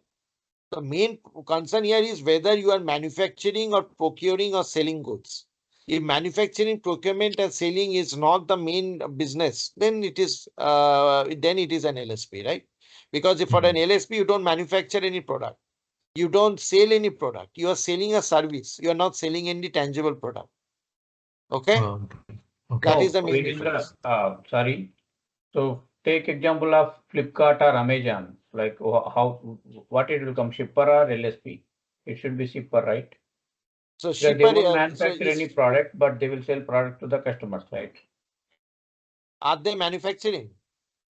No, So but if they they are are not not providing service, right? They are providing the tangible product to the customer. yes, they have the tangible product for the customer. You're absolutely right. So if Flipkart, if Flipkart is not manufacturing a product, if they want to, if their own business, basically, just one minute, sorry, sorry, yeah, if their own business is basically is not for production, if they are not basically directly reaching out to the sales for the selling activity, if they are not reaching out to the supplier for their own this one, then they can be considered an LSP. I consider Flipkart both as a shipper as well as an LSP. Okay, because they may have their own distributor wholesale where they want to manage their processes in SAP. That means they are basically using purchase order and sales order in their day-to-day transaction to buy and sell from their subsidiaries. And then they are also responsible for doing the transportation, right?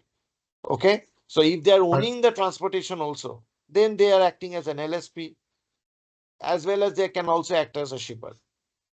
Yeah, I So there are agree with some. that because see, if I take Amazon an example, sometimes they will ship their products to Amazon services, sometimes they use the FedEx or something else.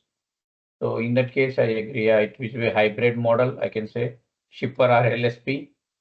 But if you are, you are saying that shipper has means own manufacturing means it's a contradictory, right? That's right. See, very simple example. If you want to run, if you want to monitor your day-to-day stock reports, if you want to have your different sales distribution models running, if you want to run your entire MRP production planning process into your system, then you need a shipper. If you don't want any of these processes to be within SAP, you want that no, that's okay. We are receiving a flat file from an external system, and that should be able to create a forwarding order in my system. Then you only maintain the LSP scenario. It completely depends on how the business process they want to map, what processes they want to keep in SAP, what processes they want to keep outside SAP. Okay, So so Virendra, that in will be Oh, the deciding factor. okay. So actually for LSP, that inbound delivery, outbound delivery is replaced with the forward order. Yes. So that means you don't have any requirement document in the form of order or delivery here. Even this forwarding order which you see, this forwarding order contains all the information what you have in your sales order delivery. Like forwarding order contains what product you are transporting. Forwarding order contains what is the source location, what is the destination location, what are the stages through which your product has to be routed. It contains also, it also contains, information about what is the pickup date, what is the delivery date. All information about transportation is available in a forwarding order. So for just in case of shipper, your requirement document is your sales, purchase, delivery document. Similarly, for an LSP, your request document is a forwarding order. And Okay. once the forwarding order is created, so this forwarding order can be created via an interface. The forwarding order can be created manually, or it can be created from an old existing forwarding order, or it can also be leveraged from a forwarding quotation. So anyway, forwarding order is the starting point for your LSP flow. And once you save your forwarding order, so you Virendra, in the will case of forward just order, just just all let this me happens only. just let me complete this, please. I just come to a question. Once the forwarding order is saved, then you create a freight unit. So that means just if you remember in the shipper, once you save the sales order, purchase order, delivery, freight unit is created. Similarly, once you basically create and save your forwarding order, your freight unit is created. Yeah, tell me. Okay. So in case of manufacturing also, if at all if they are not using SAP, instead they are using some Oracle ERP. So then that time will also use LSP, right? If that's the case, if some other Yes. ERP system. Okay. If some other ERP systems are there, obviously, as I told you the last time, either you transform your entire Oracle system into your TM system, or you have to draw an interface between Oracle and TM. That's that's basically I can only give an overview here, but I cannot go deep down further, like what integrations you need to do when integrating SAP with Oracle. Okay. But the question is, if you have Oracle system, then you may, you can extract some information from the source object of Oracle into TM through an interface, and that can create a forwarding order also. Oh, okay. But the ultimate objective is this is my request document, and as a result of saving the request document, your freight unit is the first technical object which gets created. Same thing what we saw there. But if you see, there is one more arrow which is going here. See, what is this arrow about? See, forwarding order means it is the contractual relationship between the customer and DHL or FedEx, right? You place an order, DHL creates a forwarding order. But at the same time, DHL will tell you, okay, you have to pay me 3,000 euro because I'm transporting it to Germany, right? So what is the source of that? How the receivables will be tracked? Because it's a receivable for DHL, right? Because DHL is going to receive the money from the customer. So for that, what happens? When you create a forwarding order, at the time of saving a forwarding order, the charge calculation also needs to be captured here. When you are capturing the charge calculation, that is based on either the contract or you enter the charges manually. From the forwarding order, you can also create a settlement document. In the last class, you have seen we have created a settlement document for freight order. This was the payable to the carrier, but this is a receivable. That means DHL is going to receive money from the customer. So once you are saving the forwarding order, then charge calculation will be done. And from that, you have the provision to create a settlement document. And this settlement is called as a forwarding settlement. This is a receivable settlement. This is not the payable settlement. And once you create a forwarding settlement, if you post this settlement, you can create a billing document. Now, billing is something you need to bill to the customer, right? So that the customer pays you, right? Same thing here. DHL has to bill you so that the customer will pay the 3,000 euro to DHL. So this is a document which can be created, and this is the batch job. You run the batch job 2 times, 3 times in a day. Automatically, the billing document gets created. So this is from the receivable side, from the LSP. So in case of shipper, what we saw is freight settlement document created and it is pushed to ECC, and ECC creates a purchase service order. Yes. And creates a invoice and pay the customer, right? So there is no GI configuration, FI configuration. No, because in TM, shipper right? is paying the transporter. So there is no receivable part which we are considering. Okay. But in this case, in case of LSP, SD billing document is created to receive the payment, right? Correct. Okay, so this. So how the DHL will get the payment in that case? Then it will be posted in Oracle or some other system or some Billing other document, finance system? like in standard SAP, how we do billing document in VF01. After that, you recognize the billing amount and you just pay it. Okay. Right. Standard SAP. These are all standard SAP, the billing document. And please note, the billing document is the triggering in your S4.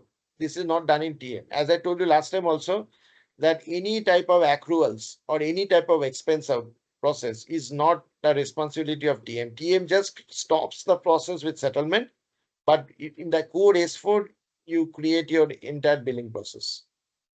Now, if you see here, this is one flow.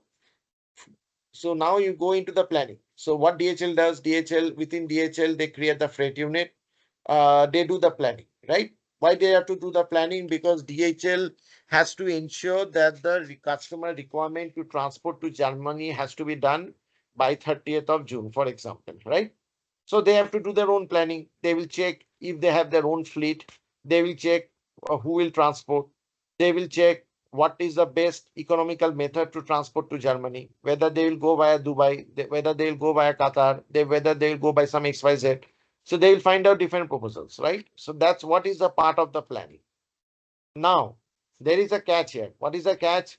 DHL may see that, okay, I have taken the order from customer, but I don't have any truck now. Okay, they will see that, okay, if I don't have any truck, then I have to outsource it through some XYZ company, right? Although customer knows only DHL, but DHL may subcontract its operations to another carrier also. So in that case, they can do a carrier selection, right? Because they don't have the truck with them. So they have to go to some XYZ PGI truck lines or XYZ truck lines, etc., to do the transport on their behalf. So such type of carriers for DHL are known as the executing carriers. The main carrier is DHL, LSP, but the executing carrier may not be DHL also. If it is not DHL, then they have to plan for the carrier selection. They have to plan for the resources, etc. But so for that, as part of the planning process, you need to create a freight order and freight booking. Okay. So you may ask me that why we need a freight order, freight booking in case DHL has its own truck. Can anyone tell me? Do you need to create a freight order, freight booking if DHL has its own truck? Yeah, we have to create, For right? our That's a tracking, document. yes, it must be required because they have to select which truck they have to use for their transportation. Yes, correct. But many clients may tell, no, I don't want to plan this because it is my internal fleet. I don't care. But I will always advise, don't go with that. Because yeah, ultimately, even if it is your own truck, even you have to spend money for the fuel, you have to pay for the driver's salary. There can be so many type of expense out, right? When transportation. So you have to capture those costs. The only way to capture those freight costs is only when you create a freight or a freight booking, because you have to hit the books of account, right? So in the year, in the month end or in the weekend when I'm transporting, I need to know what is the cost I have accrued as part of the transportation process, and what is the cost I have accrued as part of the manufacturing or procurement process, right? So out of 100 rupees, 80 rupees go for procurement, 20 rupees go for transportation. So even if you have your own truck, still you need to accrue the cost. So if you have your own fleet, please plan that. Okay, maybe the carrier can be a dummy carrier because DHL may use may have their own carrier. But in case they don't have the carrier, then they have to subcontract its operation, right? That's why it is subcontracting. And then once you are subcontracting its operation, the other process remains the same, where from the freight order, freight booking, the charges will be calculated, the freight settlement has to be triggered, and the purchase order service entry sheet has to be triggered. So if you see LSP with shipper, LSP has two settlement documents. One is for the receivable, one is for the payable. They have got two types of invoicing. One is the billing document, one is the invoice to the carrier. And third is their process starts with a forwarding order, not with a sales order or delivery. So these are the main difference with LSP and shipper. Yes, what is the question? So for the receiving payment, so it means do we have account determination in TM? As I told Like you for last time, yeah, all the account determination is done through either through your OB/C setup, if you are basically doing it for the payables part, and for the receivables part, you can always use your SD process to do the account determination process. in case of freight order accruals, you said, right? Even that also comes under Freight order, freight PO? booking just does the charge calculation. It is not posting. TM is not responsible for posting, for determining the Okay. general ledger account. In which account, in which cost center, in which profit center, in which controlling area, what is the profitability? Oh, Nothing TM is responsible. TM just okay. decides the carrier, TM just decides the resource, and TM does just decides the charge calculation based on the contract Oh, between the carrier and the shipper, or the carrier and the LSP. Oh, got it. Okay. Thanks. Your entire account determination is in S4. Your entire order management is in S4 for shipper. For LSP, your entire order management is in TM, but your entire payment part is in S4. So the payables, the accounts are always in S4. So Virendra, one question. If let's say the company doesn't have the S4, like someone else says, right? Oracle is there. Acha, but you mentioned they have to transform it to S4 then. See, ideally, I can only advise. There are two ways to deal with that. If you have Oracle, see, first of all, you have to understand the business case of that company, why they have taken SAP. Yeah. If they are doing the operations in SAP in Oracle, then you have to first of all design the SOD. You know what is SOD? No. SOD or SOP? Yes. SOD means segregation of duties. That Okay. means what activities you are going to perform in Oracle, what activities you are performing in SAP. If Okay. your core process is in Oracle and if you are using only S4 for accounts, then you have to draw an interface for accounts. If you want that your order management should be in Oracle, but your transportation should be in S4, then you have to design accordingly. So that's why I told you, because I have worked in two such projects where the code was Oracle and the entire, so because they bought S4 mainly for transportation. Okay, that was the main idea of that. So they kept their own code process in S4 in Oracle order management part, but then through interface we got the orders and deliveries into S4, because unless you get the orders and deliveries in S4, you will not be able to run TM. You can run TM, then there'll be a lot of custom interface because your freight unit is extracting the data from sales, purchase, delivery, right? So you need Right. the source in your S4 to fill up the information. Okay, so So, that's why we extracted that from Oracle to S4. Let's so not talk about Oracle and S4 now because many people are new here. Let us go with the standard happy vanilla process. I think that will make life easier for everyone. Narendra, I have a question. I just want to Yeah, understand the charge. So, in case of shipper, the charge calculation is taking place at the freight order level, correct? And in automatically. case of, yeah, okay, in LSP, the charge calculation, is it happening at the freight order level or is it happening at the forwarding order? And if it is happening at the forwarding order level, then why are we creating freight order? I'm not getting that point. So there are Please two types clarify. of agreements. There are two Mhm. types of agreement. As I told you in LSP, there are two settlements. Two settlement means you need to have the charge calculation automatically derived in two ways. One way is a forwarding order charge calculation done. You can have a forwarding agreement. So you can have a forwarding agreement with reference to forwarding. Here, no carrier is involved. I'm repeating telling you. This is your receivable. When you are doing receivable, there is no concept of carrier here. Okay. So you can have a forwarding agreement here, which will automatically do the charge calculation here. So this is one part, receivable. From the payable part, because you are involving carrier, you can again have a freight agreement. So this is forwarding agreement, this is freight agreement. So again, if you want an automatic charge calculation in your freight order with your carrier, that is your payable part, then you need this. In some cases, we have seen they don't need a forwarding agreement. They want to enter the charges manually. In that case, what you will do, you don't need to enter any agreement. You just enter the charges manually in the forwarding order and the receivable will be taken care. So there is a clear cut demarcation. One is from the, so you have to understand the concept of receivable and payable. If you are not getting that, then you will not be able to understand. Receivable means what? Receivable from the customer. You always receive money from customer. Payable to whom? Payable to the carrier. So both are two different entities, right? So two different objects, two different settlements. Exactly. So in this case, this is just a case of receivable, right? So This is we just have, receivable. This yeah, is payable. receivable. Yeah. Yes, payable. So in our case, in this case, we will just have a receivable thing, right? In the Yes. case of This is LSP. for your receivable payment. This is the only additional thing you have as compared to shipper. Shipper doesn't have this.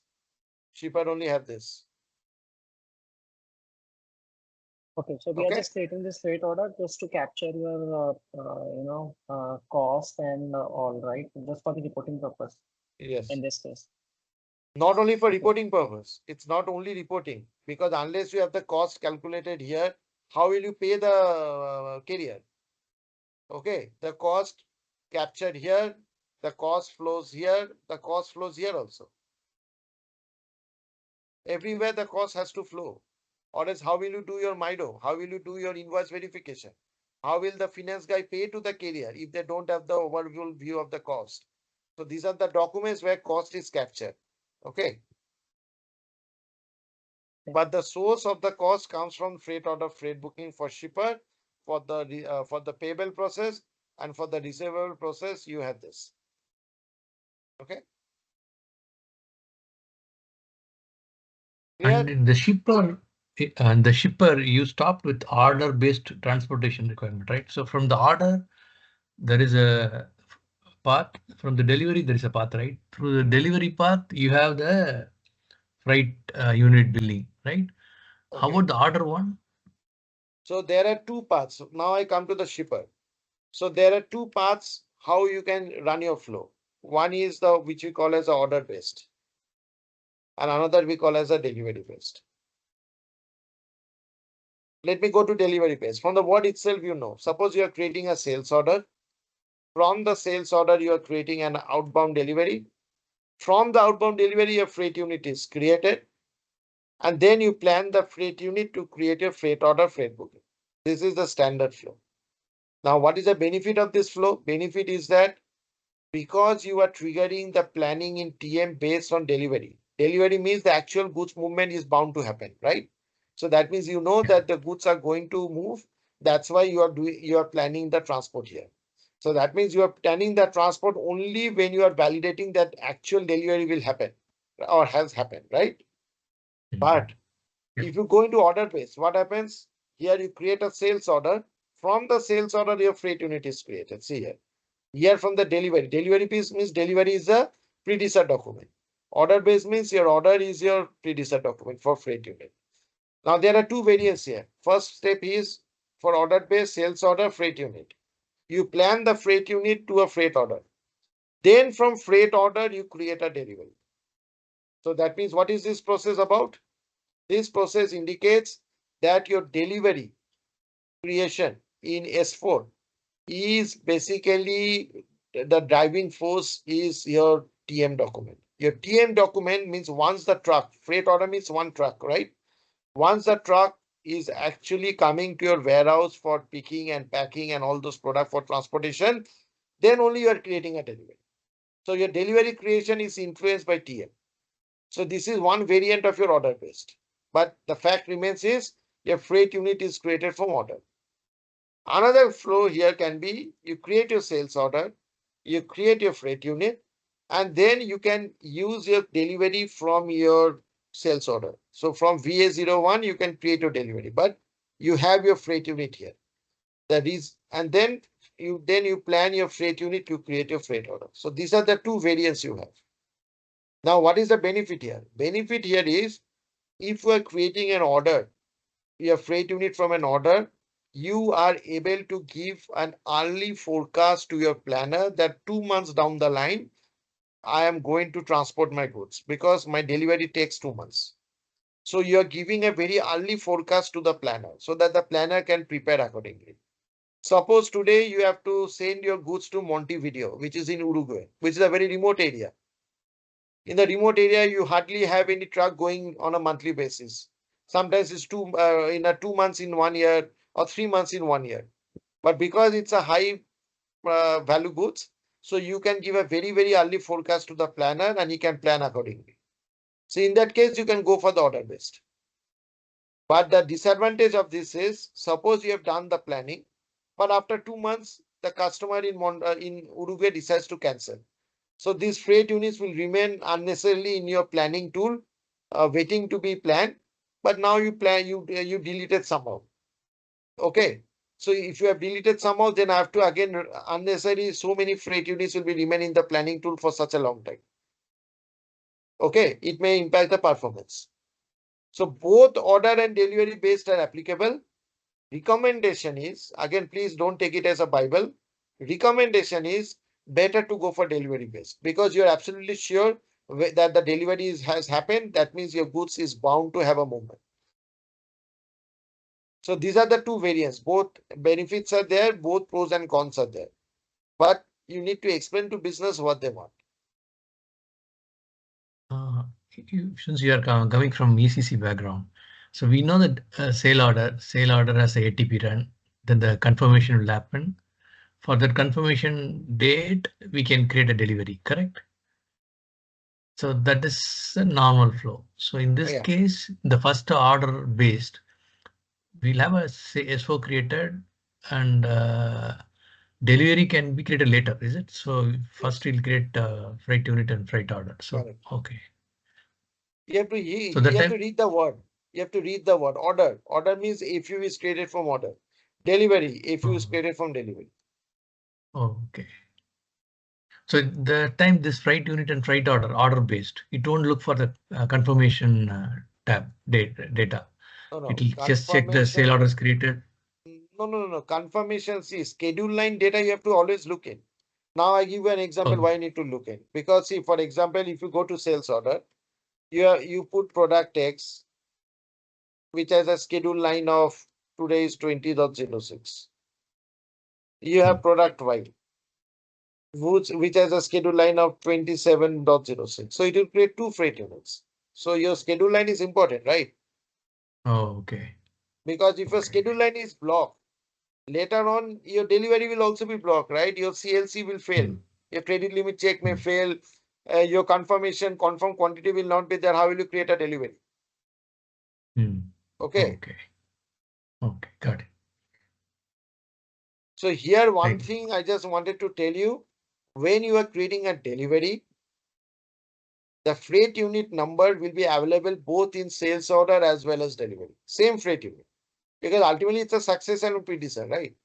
Your linkages are there. So you'll see the same freight unit number when you are entering the delivery document. You will see the same freight unit number when you are entering the sales order document. But here, if you go, you will only be able to see the freight unit in your delivery, not in order, because it's delivery based. Okay. Okay.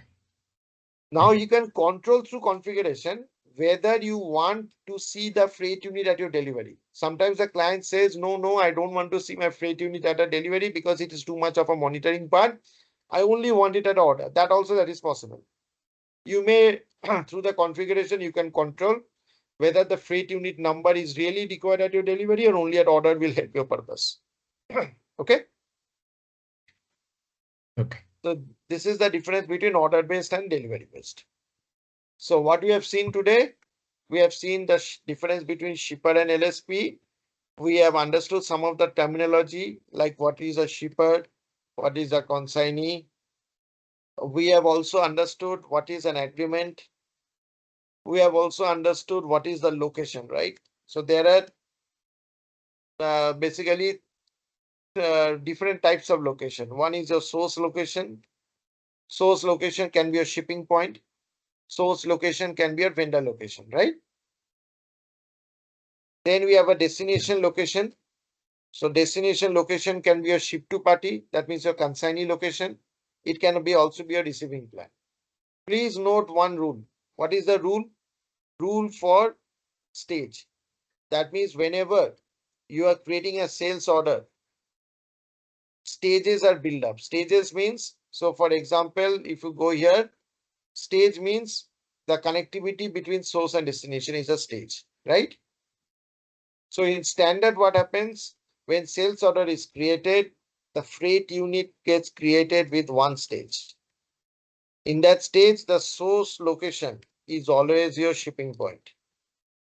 Your destination location is always your ship to party.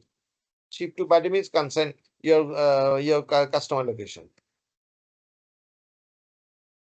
When you are working on a purchasing scenario, it is with a single stage with your source location as your vendor location, because you're transporting the goods from the vendor, right? From the vendor premises.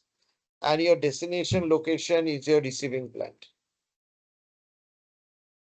So these are the standard how it works. Always a single stage gets created for both sales as well as purchase.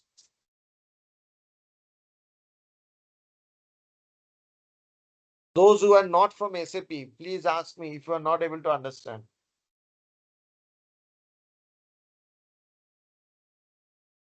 Hey, is this the most basic you can go in teaching, or there could be people who doesn't know enough SAP, or they have not been doing SAP SD for day-to-day living, uh, and they may have a different level than others. I'm just trying to sense that is this the level we will be going through the class, or is there more basic that you will perhaps cover? What do you mean by basic? I'm going into a basic level only, I think. You are already assuming a lot of people knows SD stuff. No, I'm not assuming at all. Yeah. I'm not assuming at all you know SD or MM. I'm just using the common terminology. If you are not knowing, you tell me which part is not clear to you. I hope you understand what is source location, location from where goods are to be shipped. Destination location means the final location where goods are to be received. That is called as the destination location. Shipping point means basically the point from where goods are to be shipped. That means the point from where goods are to be transported. That is called as a shipping point. Ship to party means the customer location, the location where customer are going to receive the goods. So this is for your selling. Similarly, if you are going to purchase something from a vendor, so because the source of transportation is your vendor location, so the vendor is the source. Vendor means supplier who manufactures the goods, from whom you procure the good. So if the transportation is starting from the vendor location, then the source location is the vendor. Receiving plant means the location where goods are to be received for an inbound process. That means where the goods are to be sent by the vendor. That is called as the destination location. And in standard, destination location is your plant. So when you will be creating a purchase order or sales order, I will show you. So I think even if you are starting any basic course, this is what the description goes with, right?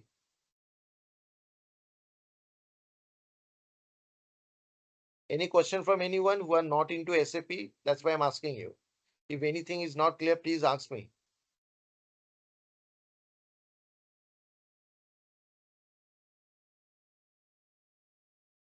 And one question is, in case of, let's say we talk about Incoterms, right?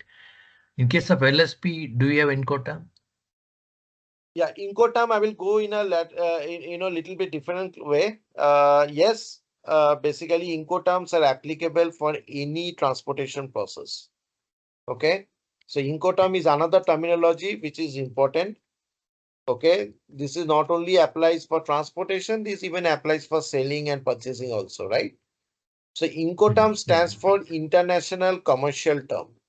Okay, so if I go into any Google, if you go here, if you search what is Incoterm.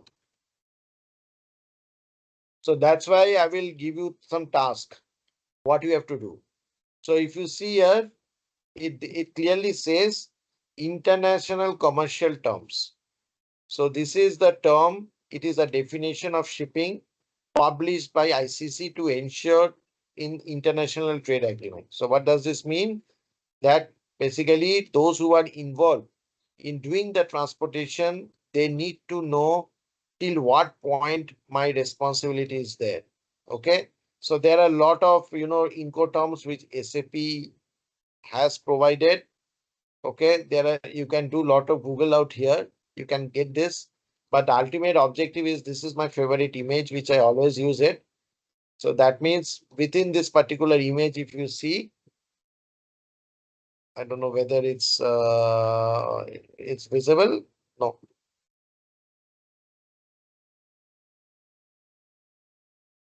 Yeah.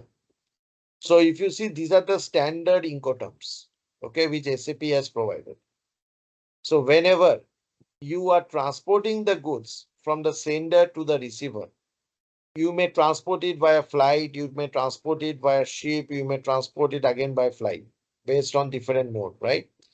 So here, based on the different Incoterms, your responsibility is given. Okay. So if I'm going for X work, my responsibility for packaging, for loading, for freight charge, insurance, delivery, unloading. So this I'll go into details of this later on. But ultimately, the objective of Incoterm is till for what stage my shipper is responsible, for what stage my buyer is responsible. So that means if I go into this particular slide to give a very simple example, my goods are to be dispatched from Cologne to Chicago. My source location is Cologne. My destination location is Chicago, but the entire transport will move from Cologne to Bremen port via truck, from Bremen port to New York port via vessel, and from by New York port to Chicago via truck. So these are the itineraries I'm going to consider when moving my transport. So based on the Incoterm, between the shipper and the customer, you have to decide what is the responsibility matrix. That means if my shipper says that free on board, that means my shipper will get the product here. From here, it will be the customer responsibility to pick up the goods and dispatch it here. That means when you are acting as a shipper in SAP, you just need to plan for this stage. You are not responsible for these stages. Sometimes if you go for other Incoterms, sometimes the customer does a self pickup from the warehouse. So if it is a self pickup from the warehouse, you don't need to do a planning at all because the customer is directly come to your warehouse. What will you plan? You don't need to arrange for any transport, right? Yeah. Similarly, if you're going for a door-to-door service, that means my shipper's responsibility is to give a door-to-door service to the sales based on DAP, DDP, and etc. So in that case, you have to plan for all the three stages. So stage means it's the connectivity between source and destination, source and destination, source and destination. So there will be three stages here with the first and the last stage moving by a truck. That means you need to create a freight order, and the intermediate will be done by vessel, for which you need to create a freight booking.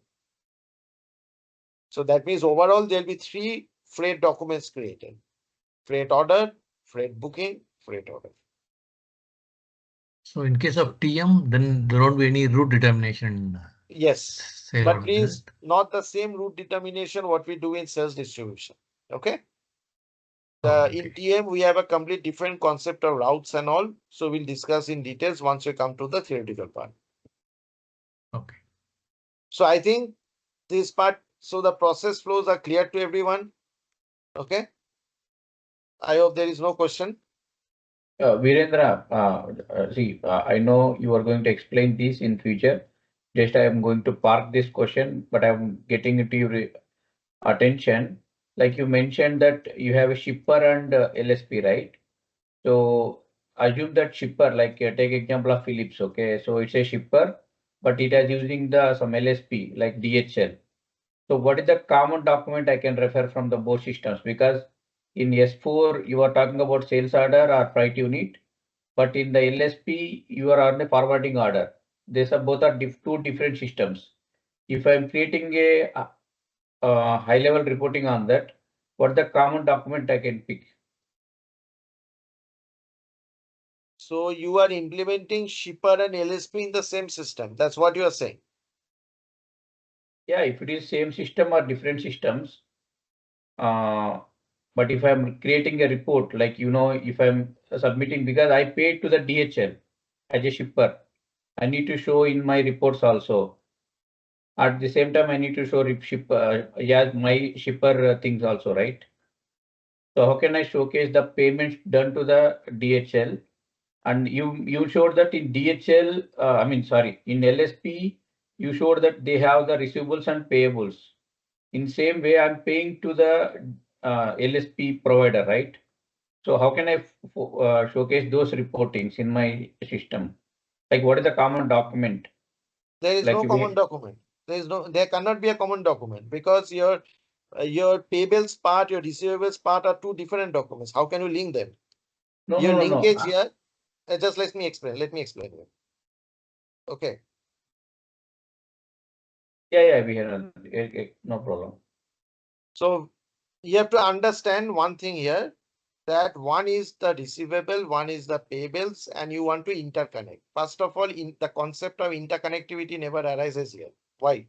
Because when you'll be running a billing document report, these are common SD reports. In the SD reports, what you will see the billing document number, and you can leverage the freight settlement, forwarding settlement document from there. Okay, because the billing document is created from the forwarding settlement. So these are list of SD reports. Now, if you go back to the receivable report, to the payable report, in the payable report, you have your MIDO, that is a logistic invoice verification reports. That is okay. So in the invoice verification reports, you'll have the reference of freight settlement report, right? So why and how you are going to connect these two documents? No, not these two documents, Virendra. Sorry, maybe I'm keeping putting the wrong way of questioning to you. See, I'm asking about, see, use the LSP starting from the forwarding quotation or forwarding order, right? Correct. See, in general terminology, like general business, some manufacturing unit using the LSP as their subsidiary or third party transportation tool. So they have some sales order, they have to deliver to the customer, they are using their services. Am I correct? Yeah. So in that sense, if they want to do their reporting and then LSP want to do reporting, what is the commonality between that? That's what my question. So I give you the answer in that way. Yeah. There is no common terminology, because if you want to build a linkage, then you have to create a query and you have to interconnect them. Because the object, see, what is the common object? There is no common object. The reason is, what you can do in that case, if you want to interconnect that, okay, for a certain freight order, suppose this can be a common object, right? So this can be a common object. Then you have to leverage that, okay, this freight order ID which I'm using, this freight order ID can be leveraged in some custom field in your freight order while you are planning your LSP, and against that you run a report. Okay, so you have to go for a standard custom development process where you have to capture this freight order ID as a common reference point. Because only this part, if you see, is something where it is common to both the processes. Because this is the freight order you're paying to a carrier, and also this is the freight order with which your shipper is actually using. But I don't think, see, I have worked in such type of processes, because these are two completely different matrices. Okay. Only thing is that they are only having the linkage of the request document. So you can also create a custom field where you want to capture the sales order number in your forwarding order. That can also be done. Okay. So in a forwarding order, we have a notes field. In the notes field, you can specify, okay, this forwarding order is created because I have a sales order which is from a shipper scenario. Okay. So you can mention the sales order number there, and then you can build a query or a custom report which will help you to interconnect. That can be done in that way also. You can use many methods here. Yeah, But that's what there may be a lot of things, but just I want to know how you are doing, because yes. So that has to be decided in your workshop and your process design document how you want to interconnect. There is no standard rule for that. Okay. And the last part, what I will come today, is for the deployment option. So what is the deployment option? Has any of you heard about this word, deployment?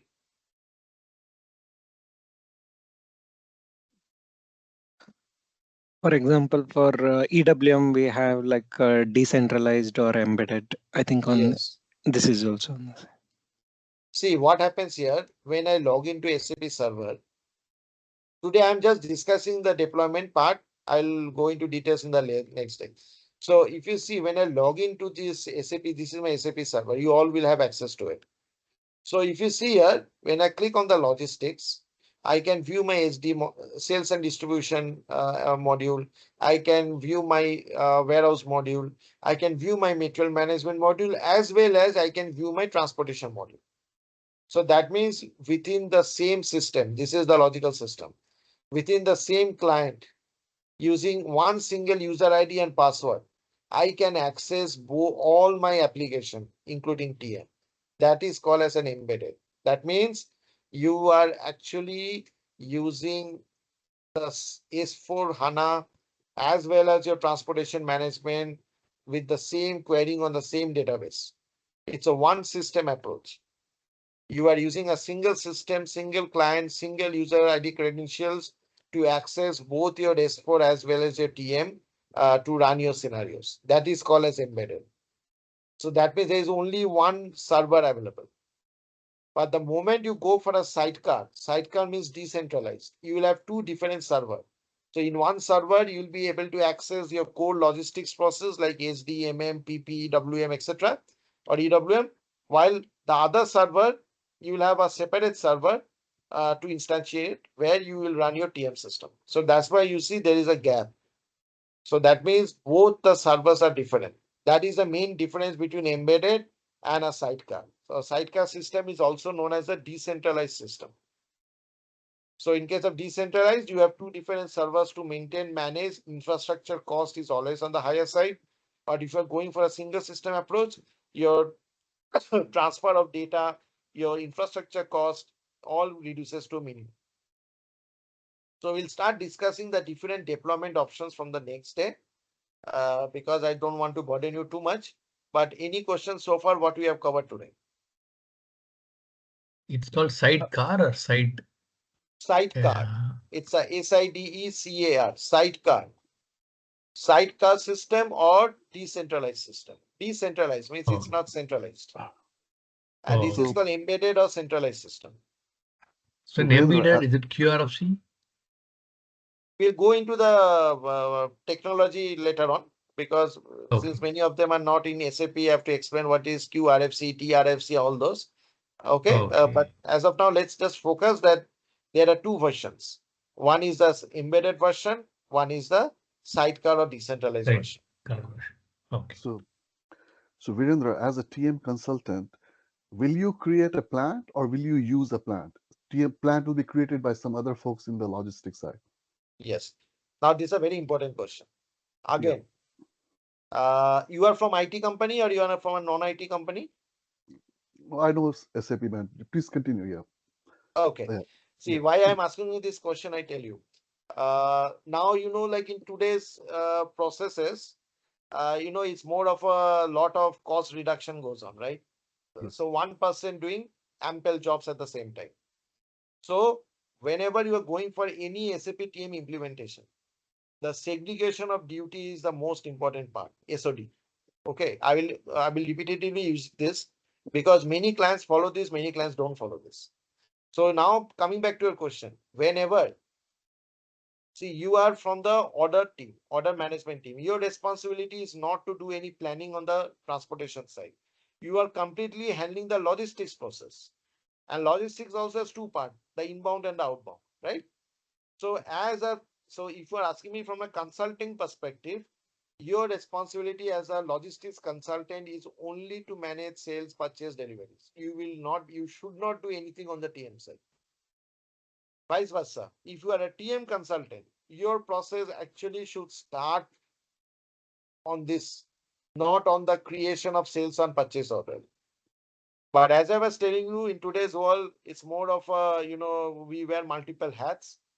So if there is a constraint in your budgeting, if you don't have too much of people working, like in my last project, one business user was handling both outbound and the transportation because they did not have the budget. So he was creating the sales order, purchase order, as well as he was doing the planning. But ideally, we should differentiate. TM guy should only hold the fort for the TM process. Your logistics process guy should, because see, it's logistics means it's a huge thing. It's not only creating order.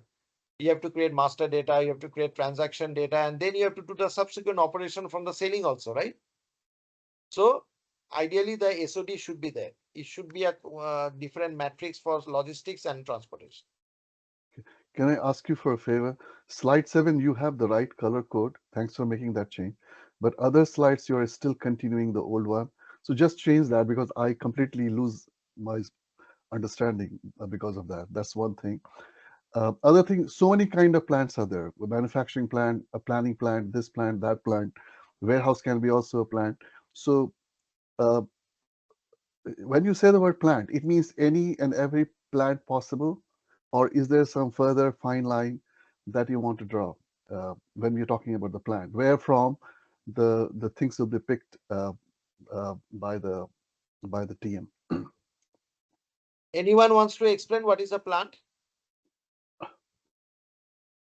It's the Yeah, I highest can in explain. the Yeah, object please in the explain. LO. Yeah, go ahead. Yeah, so plant is a location. Um, so that can be your manufacturing location, or it can be your corporate office, or it can be your even sales outlet.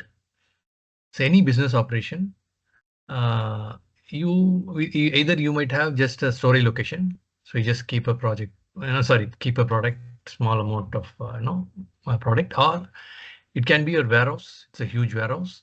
It can be a that can be also a plant where you operate full-fledged stocking. So plant basically end of the day your account determination, right? Your happens from you can see by plant. Your valuation area is your plant. So end of the day that will account for your valuation. Okay, how much sales you made from there, how much receipt you made from there, or it can be your production location also. So plant can have any phases. Your production location, your retail store, your corporate office, your manufacturing location, right? So it's a location, and where you keep some stock. It can be a small stock or it can be a huge warehouse stock. Virendra, you selected images here. That's why it's not showing. If select all, it may define the plant in your Google search. Put SAP plant, you'll get the better hit. Yeah, I think that part you can do it. Okay, so I think the description given is absolutely correct. Okay, so a plant is basically an organizational logistics unit. Okay, where if you want to maintain the inventory, you want to control the inventory stock, valuation, all are done at a plant level.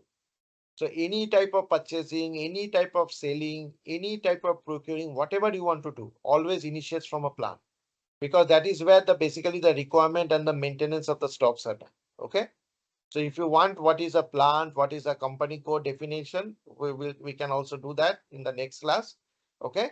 But but just to keep the processes in sync, in transportation management, we are only taking, the plant from the purchasing, and we are taking the shipping point from the selling. That's what I told you here. Okay.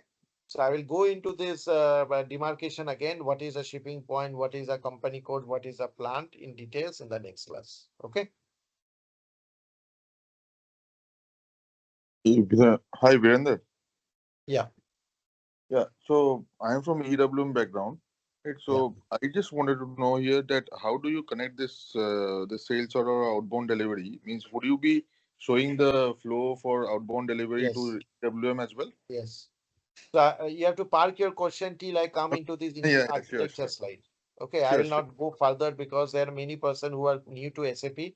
Okay, to answer your question, it will be addressed in this slide. Okay, Okay, fine. And another point is, would you be showing the ASR functionality as well? you will do ASR only. Okay, Okay, okay, okay. okay, fine. Virendra, Okay, I have so one question. So, Virendra, I have one question. So, in LSP scenario, will we have both account receivable and payable always, yes, or depends on the scenario? it depends on the scenario, as I told you, but ideally SAP has provision for both. Okay, see, Okay, so based on your basically, experience, what you have seen in case of I tell LSP? you, I tell you, if you means if I tell you the see, as you know, SAP TM is the most recognized product for transportation management. But unfortunately, 95% of the projects are shipper. 5% of the projects who work as LSP has used TM. Okay. Now I will go into this why this less percentage of companies who are into LSP has adopted TM. I will discuss this in some other session. But in majority of the case, it's all shipper which uses TM. Because for LSP, they have got so many multiple systems. You know, in the first project which I worked on, they had around 300 plus integration legacy systems in LSP, which was not possible to integrate within one system. because LSPs have so many intercommunication with so many business partners, customs, warehouses, site logistics system, global trade services, so many. That's why, they decide that whatever the mainframe or some other softwares they are going to use, they are okay on that. That is number one.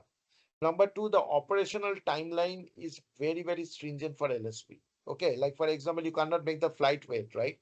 Okay, the flight has to depart, flight has to arrive. So they are very, very much punctual.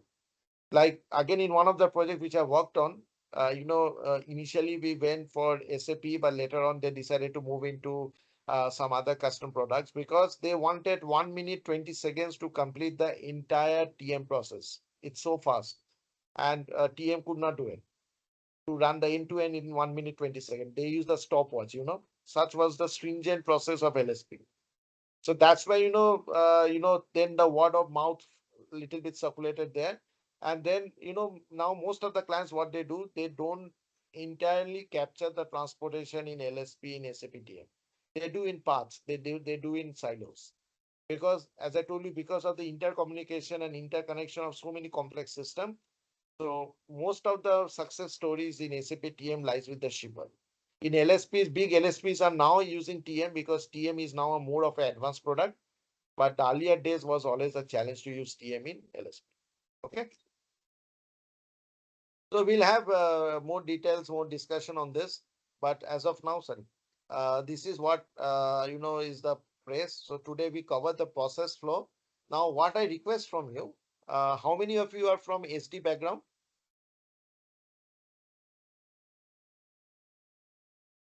How many people are from SD background?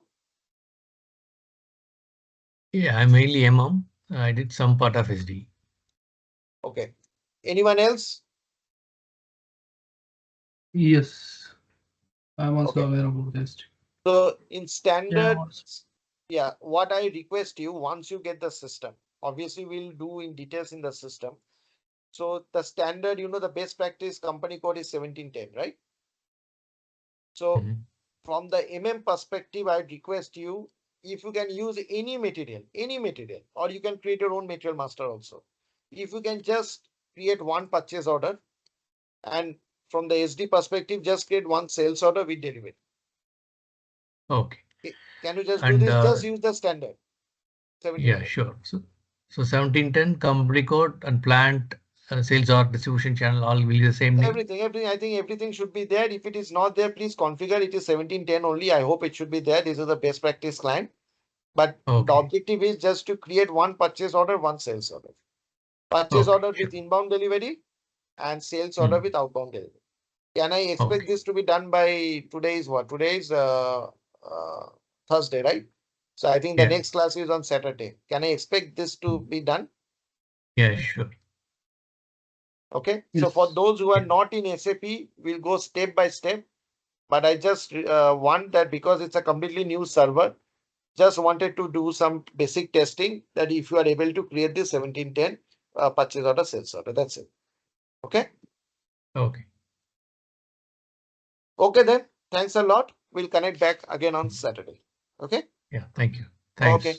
Thanks a lot. Bye bye. Thank you. Yeah, Thank you. thank you. Bye bye.